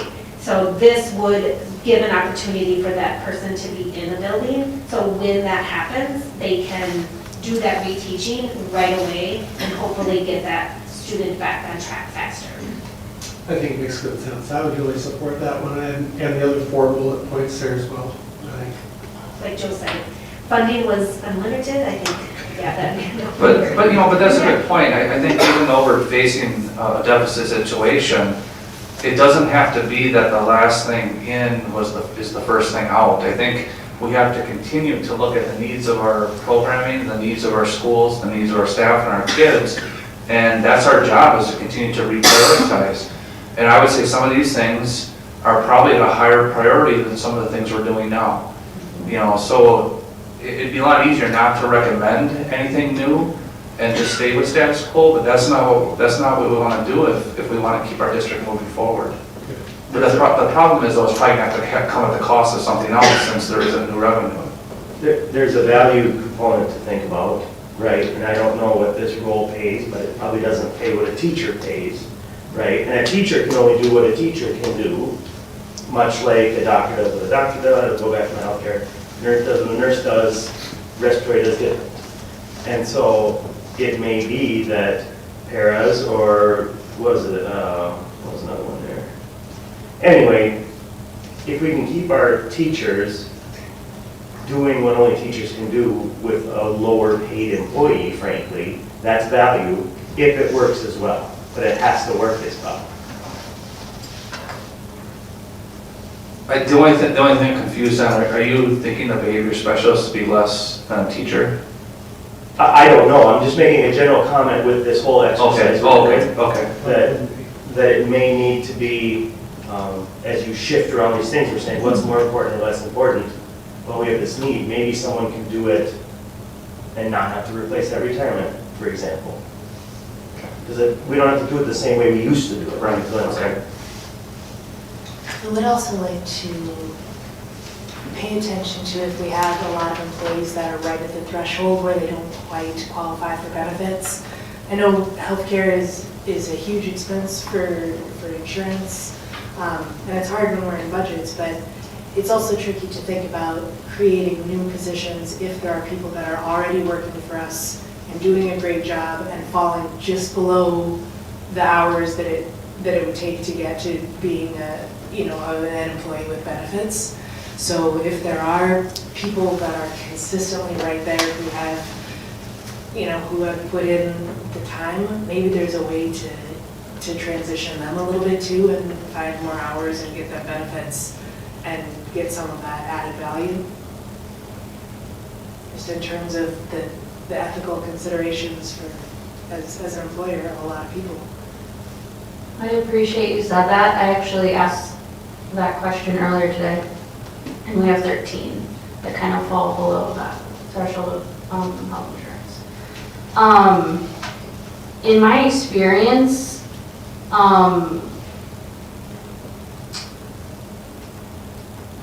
so when I was teaching, I felt like a behavior specialist was needed at that time. And that was pre-COVID for the most part. And in my experience, to get a recommendation here, like the need is pretty great. So I would have a hard time asking teachers to come back and do a school year and not adding this extra support. It's also, I think, a level of safety too, because a lot of behaviors, I'm assuming if it's the same, tend to be even just walking out, leaving rooms, being around. And like if you're one person with 30 kids, you just can't be in 2, 3, and 4 places at once. And the same thing with the caseloads. So it'd be, to me, those would be big priorities. I'm also guessing, obviously with the budget we can't exactly do it, but I'm guessing if we're asking for 3 behavior specialists, we probably could use 5, but I get it. And that's the problem. I mean, and we talk about, Amber brought up some of the part-time employees that we have. I will say that we don't necessarily try to create positions to stay under the threshold for benefits. Now that certainly is a consideration, but most of the people, I think you said there was 13, Dominique, is that what we had shared with you? They're in positions that are not needed for a full day. Many of our cooks, for instance, those positions, there's certainly a lot to do, but we don't need them for 8 hours a day. So, Yes, and also, if someone's at 29.7 hours a week, like that's pretty clear, like there's a cutoff to not get to 30. and we do let some people work some additional hours, but we do know that 30 is a big number, because all of a sudden the benefit cost could end up being as much or more than the wage cost. And that's because of the Affordable Care Act. I mean, the board can certainly change the policy. I mean, the board can provide benefits for whoever you want to provide benefits to. Well, there's also the exchange, they can go out on the exchange and get health insurance too if they really want it. Or find a 40-hour week job. and it kind of sounds insensitive, but that's, I mean, you're part-time because you don't have to be somewhere 40 hours a week. So if you want full-time benefits, I don't know. Most businesses do operate with a variation of employees that are full-time, that are part-time, that are, you know, across the gamut to fill needs. And so I would say, I don't know how many part-time employees we have, but if we only have 13 out of 600 employees, I definitely don't think that that's us abusing a system or of any sorts, no. Just to clarify my 13 too, sorry. 13 wasn't necessarily all our part-time employees, it was employees that are between 25 and 29.7 hours a week. I think what both, what everyone's kind of grappling with is that, especially in these direct student contact positions, the peer educators, the behavioral specialists and so on, and teachers, you know, we are in a situation where both we don't have the budget to do everything we want to do, and these positions, as we all know, have had a significant challenge with hiring and attrition because of the job market and the pressures that these jobs are under, because they are so important and compared to other things in the market, you know, people can, you know, go to get 40 hours at some other place. In many cases, I want to say fairly easily, not that it's ever easy to change jobs, but also like it's a workers' labor market out there right now. And I think, you know, I don't have any answers to anything that either Dominique or Angie just said, except that that is, in some sense, like the hard part of this puzzle is how to figure out how to keep staffing our programs, knowing that we're going to lose any decision we make that adversely affects employee payer satisfaction is going to have effects of attrition and retention and hiring. And may also have impacts on students directly or indirectly. And we have to keep everything running and make sure that we're serving the needs of our students. And you know, that's our puzzle we're trapped in. And keeping up with the mandates as well. Absolutely. Leah, if we provided health insurance benefits for 13 more people, I'm just gonna guess here, and I'm not gonna hold you to it, but I'm guessing probably 5 teachers worth, maybe 4 or 5 teachers that we would have to cut to make up that. Approximately, depending on family plan versus Right. single. See, and that's the problem in a zero-sum game, or actually a negative-sum game, is would we like to provide health insurance to every single employee in the district? Absolutely. But we have to make decisions, and if we do that, you know, provide 13 more people with health insurance eligibility, then we're, you know, cutting 4 or 5 more teachers, or, you know, I'm not saying it would have to be teachers, but the equivalent of that. Or we're spending down savings faster. Right. I mean, because, right, you see, we don't have enough budget to do what we'd like to do. We don't even have enough budget right now to do what we've been doing. Right. Not what we'd like to do, not even what we've been doing by a long shot. And there's a bunch of ways to get there through cutting, which isn't my fate, or we spend down fund balance. So we can keep doing what we're doing. We can add those staff, but we're going to have to pay for it out of savings, basically, because there is nowhere else. With regard to the 13, and the kind of question of benefits eligibility, has there ever been any way of looking at, kind of knowing this came up a little bit, some people choose to have a part-time job for various reasons, because they want other things to do with their day, because they have children at home, because they have health insurance from a partner. Have we ever looked at what it would take to, if there were a way to sort of move some of those positions to a closer to full-time and a benefits eligible position, and maybe have fewer staff in that department? We've definitely done some of that, especially with teaching staff. We've really tried to get away from part-time teaching staff, and that really is about recruiting and retaining teachers. The other thing I would say is, Sam, how many benefit eligible positions do you think we've had open this year? You know, how many openings? 30? Yeah, easily. If there's someone in the district, I think part of the challenge is that some people really like what they do, and they really like working 5.25 hours or 5.5 hours or whatever it might be, and they wish that benefits would come with that. But they're there are other positions that are available, and I get that, you know, if you're serving breakfast and lunch to kids, that might be right up your alley, whereas you don't necessarily want to be changing diapers or, you know, doing things like that. So, but it's tough choices, but there are options available if people want it in our district. And just as an example, we have a lot of food service positions that are kind of in this realm of what we're talking about. And we frequently have 8-hour positions that become available or benefits eligible positions that become available. And we don't find that there are a whole lot of internal people that are promoting into those positions. They like where they're at. Even within the food service department. Even within the food service department, we have struggled to fill some of our, even this year, some of our 8-hour positions. We've had to hire people externally because the people that we have are not interested in moving into that benefits eligible position. So I do feel like there are ways for people to gain benefits within the district if that's something that they're motivated to do.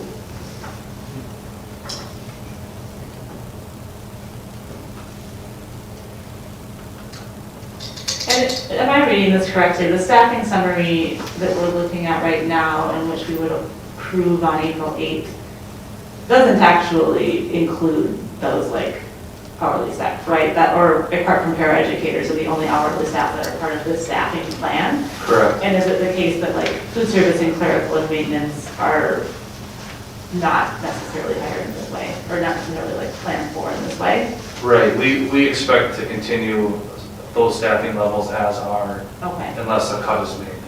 Okay. And that's been the practice in the district for decades, I believe.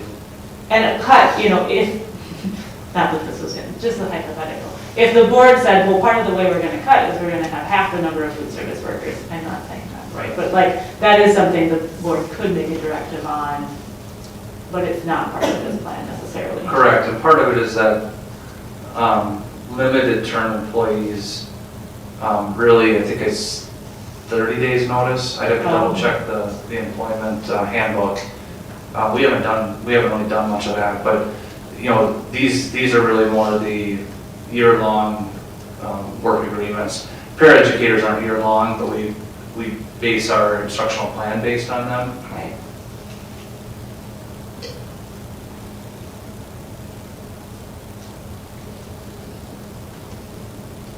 Anything else in the staffing plan? Okay.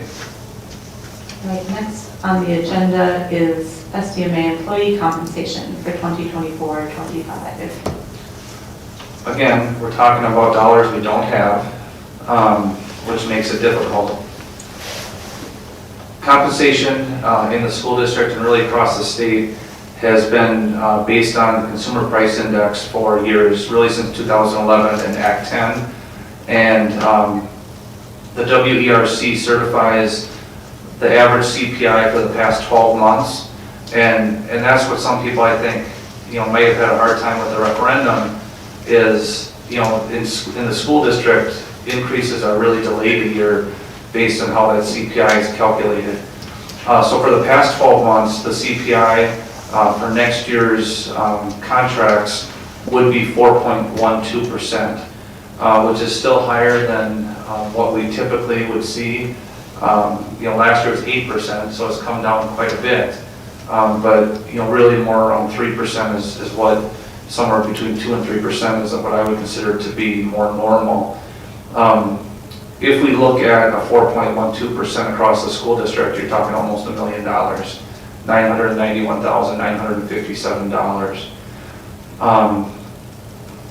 I'm not exactly sure what the board wants to do with this. What I would advise is that it's very important to keep the integrity of our pay scale. And when we look at that, I believe that was around a 1.9%? 1.95. 1.95% to keep the integrity of the pay scale. But, you know, some options the board has, I mean, certainly the board could freeze salary and wages where they're at. You know, that would save almost $1 million out of next year's budget. The problem there is I certainly would expect to see some pretty significant turnover with our staff. I think at the minimum, the board needs to at least keep the integrity of the pay scales and use that at 1.95%. By integrity of the pay scale, you mean kind of maintaining the built-in steps? Correct. And the levels, and that's with both teachers and hourly? Yes. Okay. Yeah. Just wanted to clarify. Yeah. And what we would do on that is we would calculate out what it would cost to provide the teacher steps, which would be 1.95, and then apply that across the other employee groups. Would probably be the most equitable way to do that. So I think the least expensive thing would be to freeze salaries, obviously. Next would be to, cover the earned steps for all groups. And then the third would be to go to the CPI, which is 4.12%. With a 4.21%, you can see how it would impact the teacher's pay scale. Most teachers would receive a step increase of either $500 or $1,500, and then the whole scale would move by $1,361. With the hourly groups, there's not as many steps. They're not every single year, but certainly after the first year, there's a pretty significant step. So you would see those steps paid out. The increase would probably be somewhere between $1,300 and about $3,000, and it'd be 65 cents per hour on all hourly wages beyond the steps. And that's with a 4.12. In this chart with the employee account recommendations, the step movements that you have listed here are like what the number of actual employees as we currently have them who are eligible for that. Is that correct? Correct. That is correct. So for our teachers, for instance, 257 step movements, with hourly not as many, like I mentioned.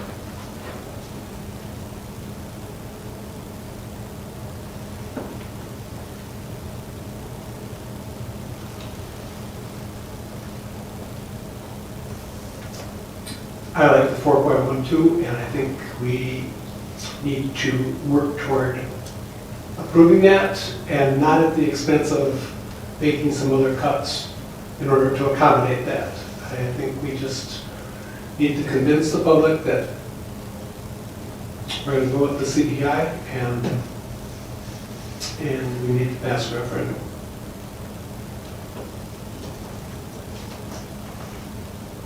I have a question on the employee count recommendations. Directors are not also under administration? In this chart, the directors are the non-certified members of the lead team.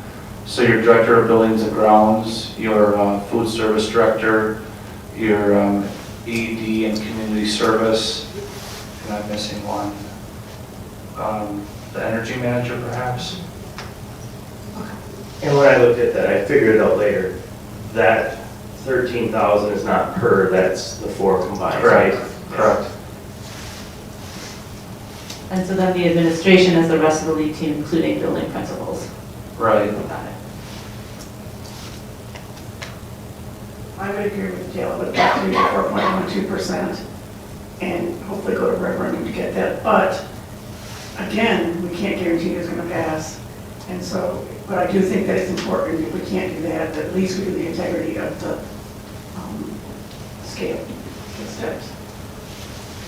Well, the question of timing, so we would definitely want to make approvals for, in as much as they apply to teacher contracts by next month, because those have to be done on May 15th, right? That's our deadline. They have to be handed out by May 15th. Right. For the sake of discussion, it's accurate, right, that when we rewrite or when we renew the admin contracts, that happens in June?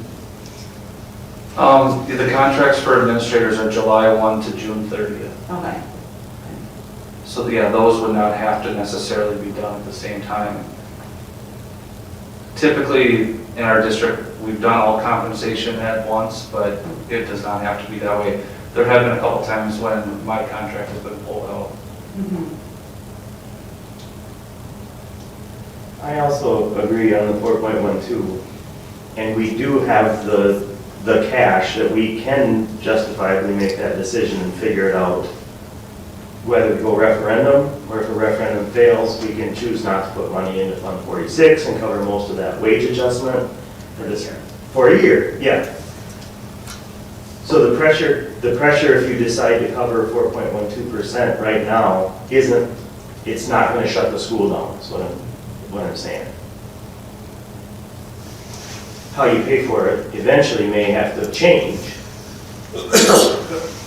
The bare projection we were looking at earlier, which, all this comes back to in some sense, that model, how does it account for the inflation? Does it kind of project CPI into the future? Yes, you can change it. You can plug in, basically it was 4.12 and then 3% after. So that's that status quo discussion we were having, right? That line at the bottom, that red line at the bottom, was basically using this chart of recommendations, right? The CPI chart. Yes. So, in some sense, Carl, yes, but that's one of many contributing factors to that number being red on that spreadsheet. This doesn't make the spreadsheet worse, Right. but I hate to call it an opportunity because it doesn't feel like an opportunity, but when if the board approves a 4.12% increase, you're losing an opportunity to save up to $1 million. Right. Yeah, I don't want to think of it as, I'm not yet in the frame to think about what the choice is, what the decision is, but knowing where the numbers go, right? These numbers are already in that spreadsheet. Yes. As part of the bottom line. Yes. The question is, one potential question when this comes back to us as a voting item in April is whether to back off of that and thus reduce the red number closer to the black, but not meeting the black at that point anyway. The one thing that could happen too, I'm just being advocate here, is that you could give them the 4.12%, which I am totally in favor of, and the steps and so forth. But then, when you think about it, then, like Carl said, well, we might have enough money in hand for the year, then we have to freeze next year to take that, we don't know. So that's another thing to think about too. So it might be better to do, I don't know, smaller increment of a raise so that we can still give a raise the following years too. So that's something to think about.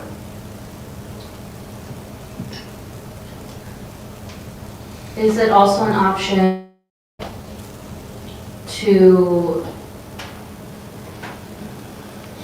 approve the 4.12, thank you, for the teacher contracts and hourly, and then discuss other options for the director contracts? Yes.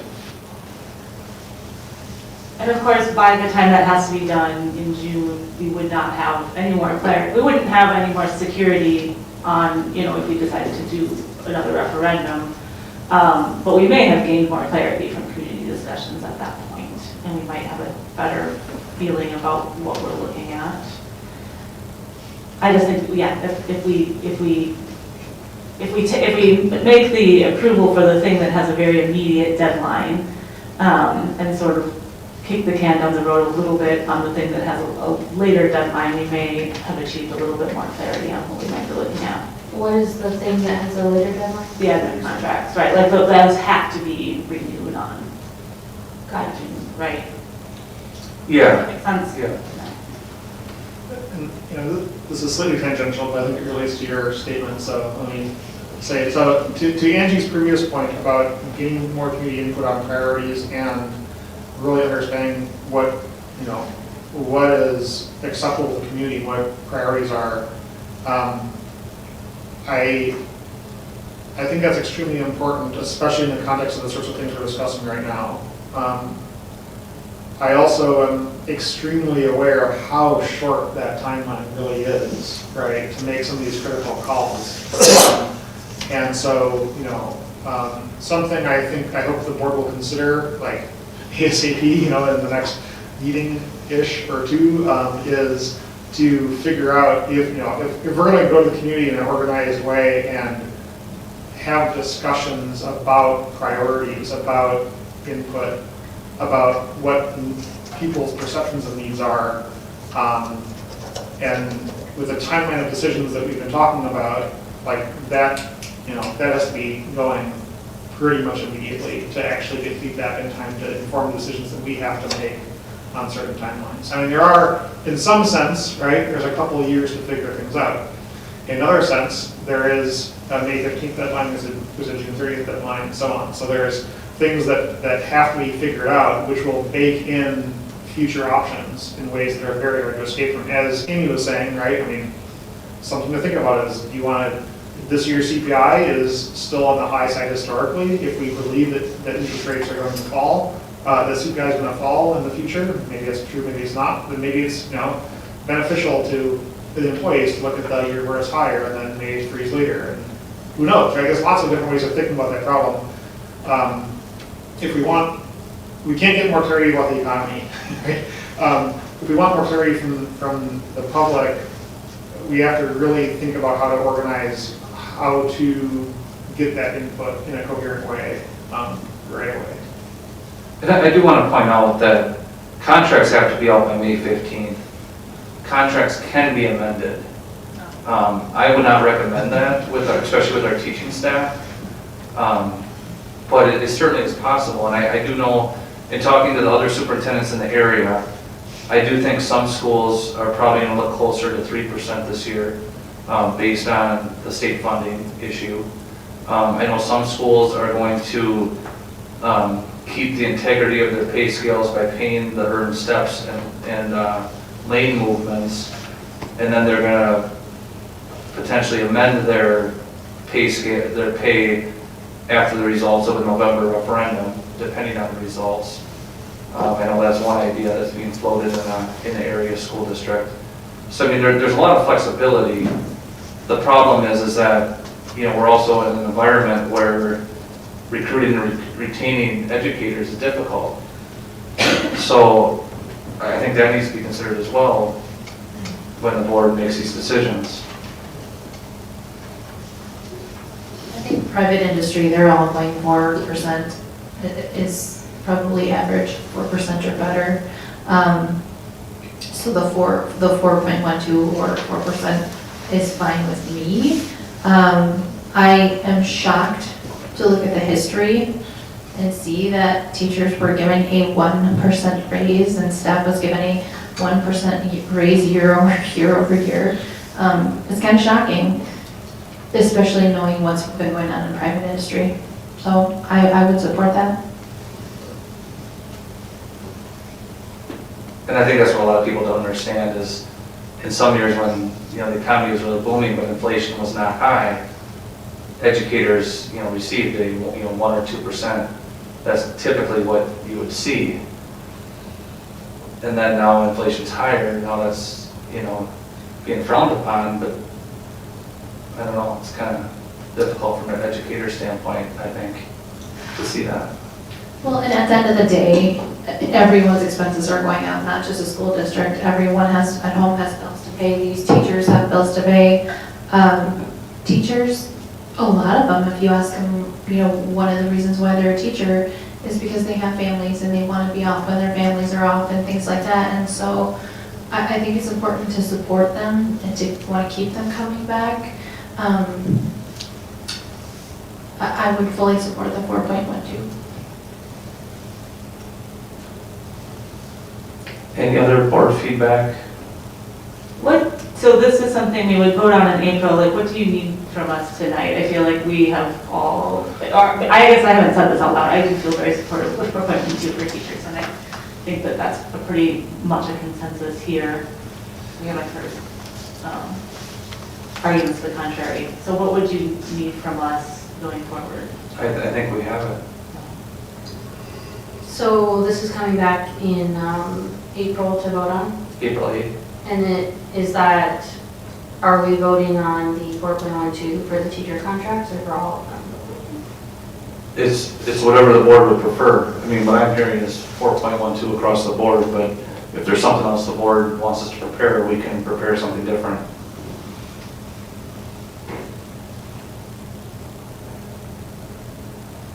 I'm reluctant to say this, but I think that given the, well, okay, for some context, I am also generally supportive of the 4.12. I'm also, quite deeply concerned by the budget forecast, and I'm really, trying to figure out where on earth we can scramble up those dollars in a way that is going to be reliable. So maybe the way I put this is I would like, simply for the sake of having time to discuss options, to separate some of these decisions. For example, the teachers for May versus the directors and administrative staff for June, just so that we have time to really lay out plans and strategies.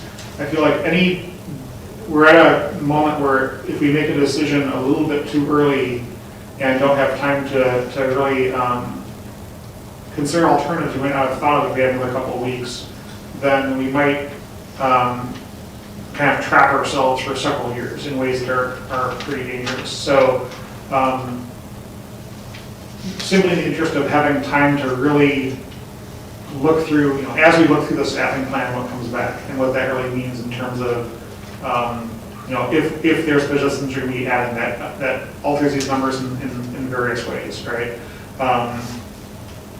And so the longer we can spend making decisions when they need to be made, but not necessarily rushing them. So I think the fact that we have the option to separate them makes it worth that time to really think it through. So what does that mean in terms of what you want prepared for next meeting? Well, I think it's a horse apiece, and if we're kind of discussing it, either we are going to give them all a raise across the board or we're not. And I'm hearing you saying you're not feeling confident in giving the administration as big of a raise as the teachers. Is that what I'm hearing? I think that's an option worth discussing. I'm not So sure. why can't we discuss it all at the same time?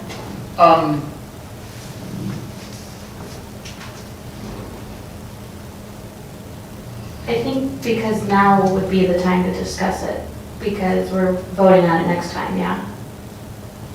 I think what Ava's saying is we have the option to vote on the admin pay increase later in the year, at which point we may have had a more in-depth discussion about the staffing plan and have an idea about where cuts may have been coming from, and have an idea, you may also have had more discussion about a potential second shot at a referendum. And we may simply be working with more information at that point.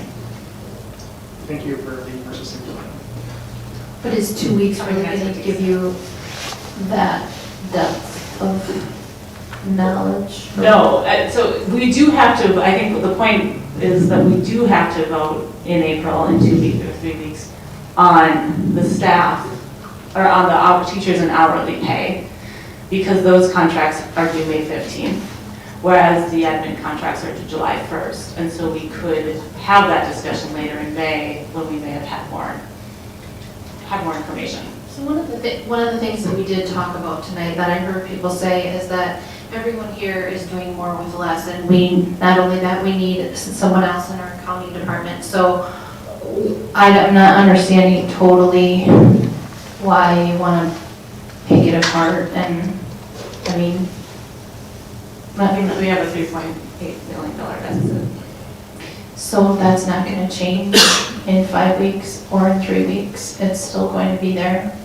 So, maybe we can bring this back to vote on next week, and one of the discussions can be is to remove this or change this percent or that percent, or, you have 3 weeks to go home and research it before we vote on it. Because all that does is put off what they have to do when they have to go redo all the contracts and all the work.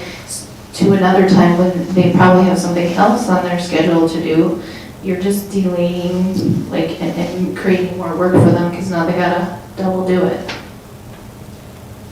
Mark, did you want to say something? The only thing I was going to say is, I don't think we should get hung up on the administrative contracts, because in the grand scheme of things, it's like $87,000 versus the $990,000 that encompasses everything else. So I would just say, let's not go down a rabbit hole. Plus, one of the reasons that I am in favor of 4.12 is because of retaining and hiring good teachers. And the same can be true of administrators. The need is just as great. And so I don't think that we should consider anything less. And I don't think time would, putting it off a month or two would change my attitude about that. You know, I will say that, you know, perhaps the elephant in the room is how much people made of my salary over the referendum process. And, you know, politically, if the board feels that it would be helpful for the school district to deal with mine separately and later, I guess I don't have a problem with that. I'm not gonna get mad and stomp out and leave and apply for a different job yet because of something like that. But I do know that, you know, there was a certain group of people that really made a big issue, put it on postcards and everything. And I certainly want to, you know, do what I can do to be a good leader for the school district. I do think that the rest of the administrative team, though, I mean, it was just last year that market adjustments needed to be made. And I really, you know, if it helps get everyone else done, you know, I think politically if the board would like to wait on mine, I can live with that. But I would suggest that if we're going to prioritize the teacher group, which I think we all want to prioritize, I also think we should prioritize our hourly group and our other administrative groups. I think that's nice of you, but I think that paying everyone fairly is the goal here, and regardless of what somebody might think you're overpaid, you're actually not overpaid. Thank you. And so if that's maybe an education piece, when we do go talk to the community, I mean, that can be one of the things that we talk about. CEOs of companies are making 10 times what you're making, so I don't know. Yeah, and I think when people talked about Joe and, you know, to a much lesser extent, other admin pay, I think they also failed to realize the wealth of experience that we have in our admin team right now and the tenure that is represented in those salaries, which is something that is hard to compare when you're looking at other school districts with what people are doing. I would take us back to Dale's comment too, that this is a revenue shortfall, not a spending problem overall. Agreed. And so the right answer is to do a better job of what the community wants to hear is, what would happen if we don't approve a referendum? They want details. We're talking about details now. You guys will be talking about details after some of us are gone. But the dollar amounts they're huge, right? The 3.3 million, you could give nobody raises, no money to Fund 46, no contingency fund, and we'd still have to spend 1.2 million out of the fund balance. So saving 20,000 here, 20,000 there, we're sawing sawdust. So this is good discussion, but I think the bigger discussion the board will have to decide is, are we going to try and somehow cut our way out of this, or have a better pitch of a referendum and win? Well, it's a fair point. So I think, you know, the points Angie just made about administrator salary are points that I made publicly extensively, and I still believe them. But I also know that when we talk about exactly that question of what does it take to win, maybe win isn't the right word. What does it take to, you know, to come up with a question for voters that voters would support, given what we saw in February, and the enormous amount of work that went into trying to educate the public about these questions, and the way the result came out. I know, and if the timeline we're looking at is that short,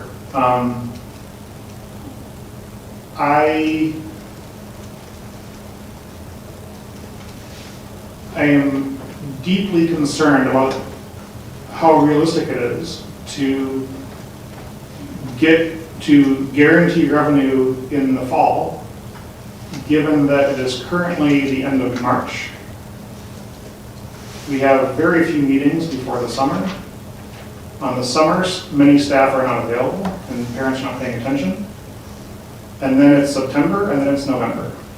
Student orientation is the best way to get a hold of parents and talk to them and educate them and teach them about what's going on. And if that's, you know, if that's the road that the board as a whole decides to go down, you know, there's lots of great things to try, right? But I think, like,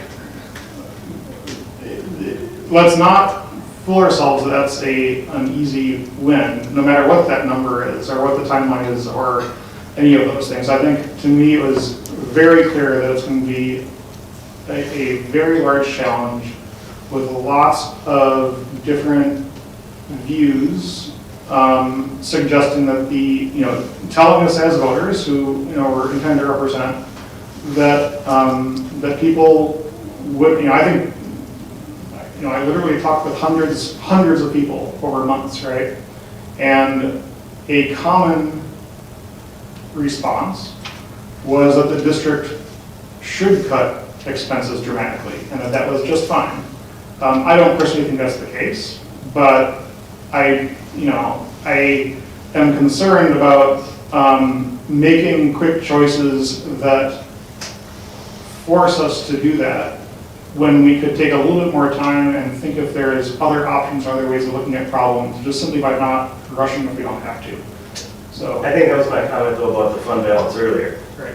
Is the board can take an extra, if they need to, take an extra year. But the end result is either a change in state funding or it's a referendum. Because to save this many millions of dollars, you're closing schools or you're cutting 20 or 30 employees. Period. There is nothing else to cut. Right, and there are many people in the community who think that that's what the district ought to do. I don't agree with that perspective, but I think that is I think that's a perspective that many people would express.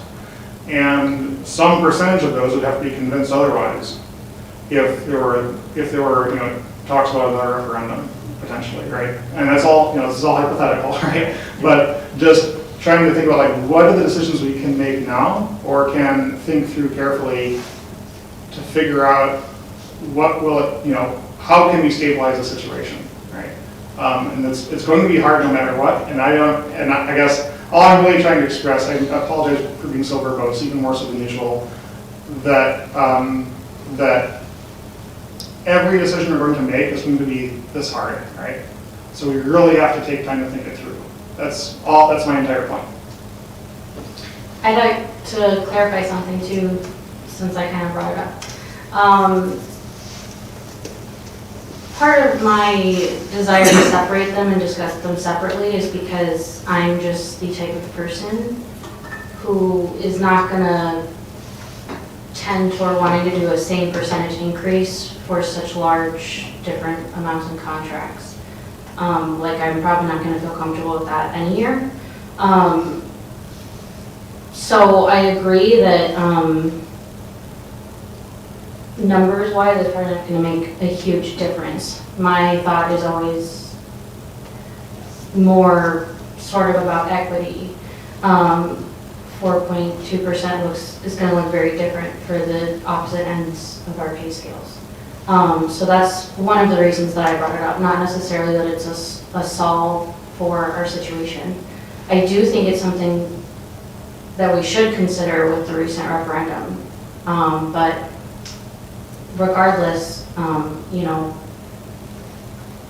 I'm not against having raises. So if we do push forward and just do it, that's fine as well. But it is something that I had hoped to discuss more in depth, I guess. Part of the thing when we're compensating some of our higher paid administration is if you're out in the private industry, you're getting a bonus. You're getting bonuses for different things. So their salaries are not out of line for what I'm seeing. So whether you give them a 4.12 or you give them a 3, they could still go anywhere else and make more money than what they're making here. So treating them right and giving them the same as everyone else is getting is my vote. I agree, but also like we're a school district and we ask teachers to do the same thing, to work here and be here because it's important. And we don't pay them what they could get elsewhere. Teachers leave all the time. So I don't think we're asking our admin to do anything different than we ask all of our other staff to do. Right. And we do pay our teachers better. At least there was a survey that came out that said that we are paying our teachers, or the teachers in Menomonie are paid above what some of the area teachers are paid, because we do prioritize that and we do think that that's important, or at least we as a board had made these decisions up until now. So I think we need to keep prioritizing that when considering wage increases. And you know, I know we're at a deficit, I know all of that, but there's so many unknowns. We don't know what the next biennium budget's gonna be. We don't, maybe we'll have a different governor, maybe we'll have different priorities, or maybe we'll have different funding. I don't know.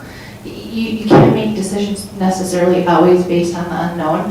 What we have going here right now is a good thing. We have low turnover.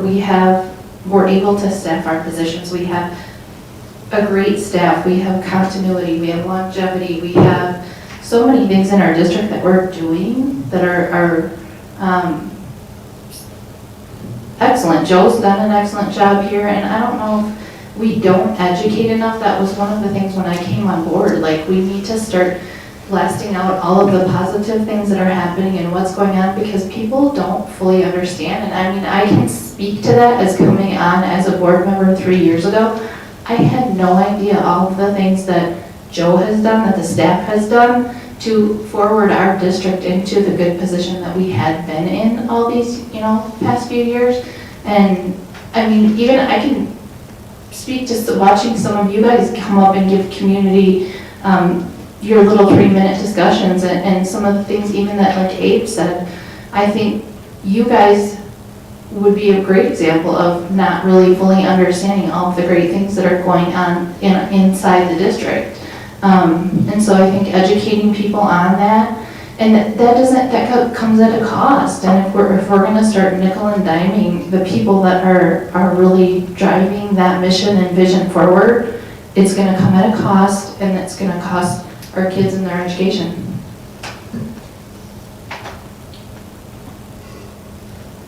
Honestly, I was asking to separate them so that we could discuss them more, and it sort of feels like we did that today. So I don't think there's any point in separating them, so I rescind my suggestion. I mean, I agree with what everyone has said, but I think 4.1, maintaining that 4.12 is the right thing to do. And we absolutely, have and want to keep what we have, which is a fantastic team across the board. I think a suggestion was made that we could win a referendum if we do it better, or if we work a little harder. And I do think that I don't want to undersell the amount of work that went into the February 20th, and what that will take, and the idea that we could simply do it a little bit better. It's something that I think is a dangerous thing to rely on when we are looking at this big projection, which is all to say I'm not opposed to keeping this all and doing 4.12, but I do want to caution everybody, as Abe said, we are about to make a whole series of decisions, and each one is going to be exactly this hard. And I do not want us to be relying on the idea that we can have an easy dunk in November. The sad thing is we're not alone. 90 school districts are going for referendum in April. So what I'm hearing is that the board wants us to prepare for the next meeting the pay scales and contracts that reflect a 4.12% increase. And at that time, the board can determine whether to approve them all, whether to pull some out, whatever.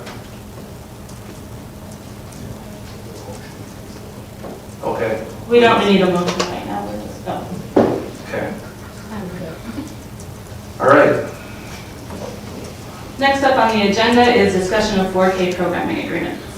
So Brian did the lion's share of work on this, and there's been different ways that we've worked with our 4K program agreements. But essentially, we pay an amount per student to our 4K providers that provide 4K instruction outside of the school district. We also have 4K programming in the district, so we have options, both options for families, either outside the district or in the district. And, the board has in front of them kind of what's been done in the past, and along with employee compensation, we've also used the CPI as kind of our guide in recent years with our 4K contracts, also with our transportation contracts. Brian, is there anything you want to cover here beyond what you already shared with the board? Nope. So, that was quick. And unexpected.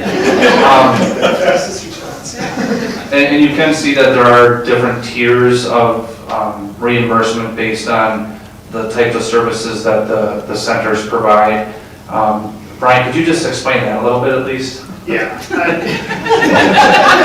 Sorry to catch you up for Thank you. So we do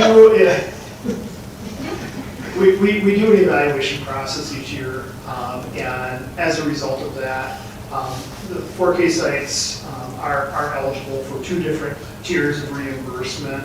A base level, and there are things that go above and beyond that they can opt into as well, that make them eligible for a higher per pupil rate. And you can see the separation and what's proposed next year if we follow that CPI piece. If we take a look at our current partners, the vast majority of them currently qualify for the higher rate, and the vast majority of them would continue to qualify for that higher rate going into next school year, in recognition of that work that they do. And then also when we take a look at our current partners, like Joe had said, our community partners, many of them also offer child care services that's separate. Sometimes that comes and the district doesn't have anything to do with placement based on that piece or those rates. We do have the potential that we may be looking at one of our partners. They're weighing the decision as to whether or not they continue due to staffing challenges. We do feel that we would have space within our program structure if we have similar enrollments to absorb that if necessary going into next school year.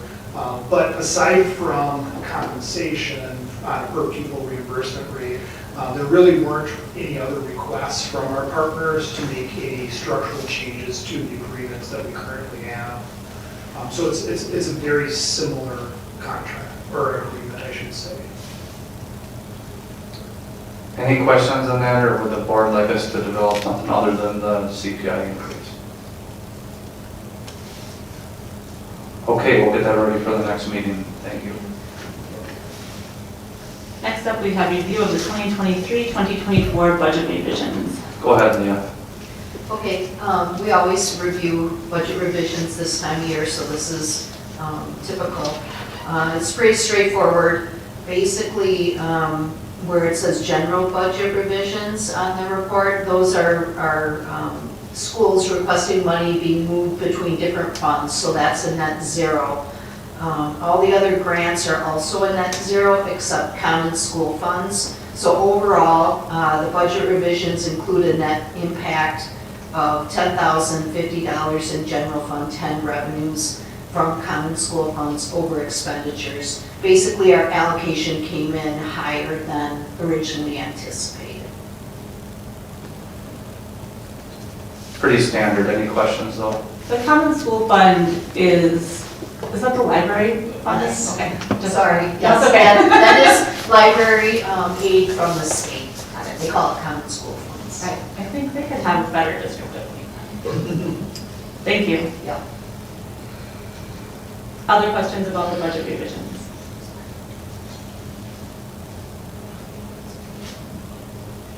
All right, items related to The next meeting dates, board committees and reports.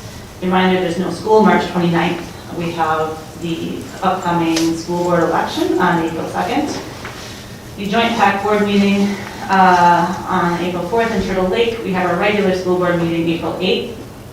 Oh, no school for students on April 15th, professional development for staff that day. We'll have the WASB new board member gathering here in Menomonie again at the middle school, April 17th at 7 p.m. I do believe it's accurate that old board members, non-new board members are welcome to attend. I know I attended last year and enjoyed it. It's a really valuable time. We'll have our reorganization of the board meeting on April 22nd and our special board meeting following that.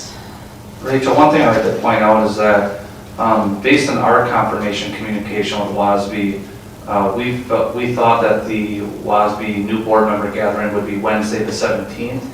We did see in a mailing that came out electronically from WASB today that they had Menomonie listed as the 16th. Oh. So Jenny already sent an email. We're going to confirm that date, and we'll make sure that all board members, but especially our new board members, are aware of the correct date.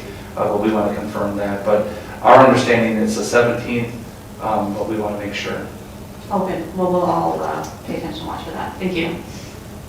Entertain a motion to adjourn. So we'll move. All right, and adjourn. Thanks, everybody. Thanks for sticking with us.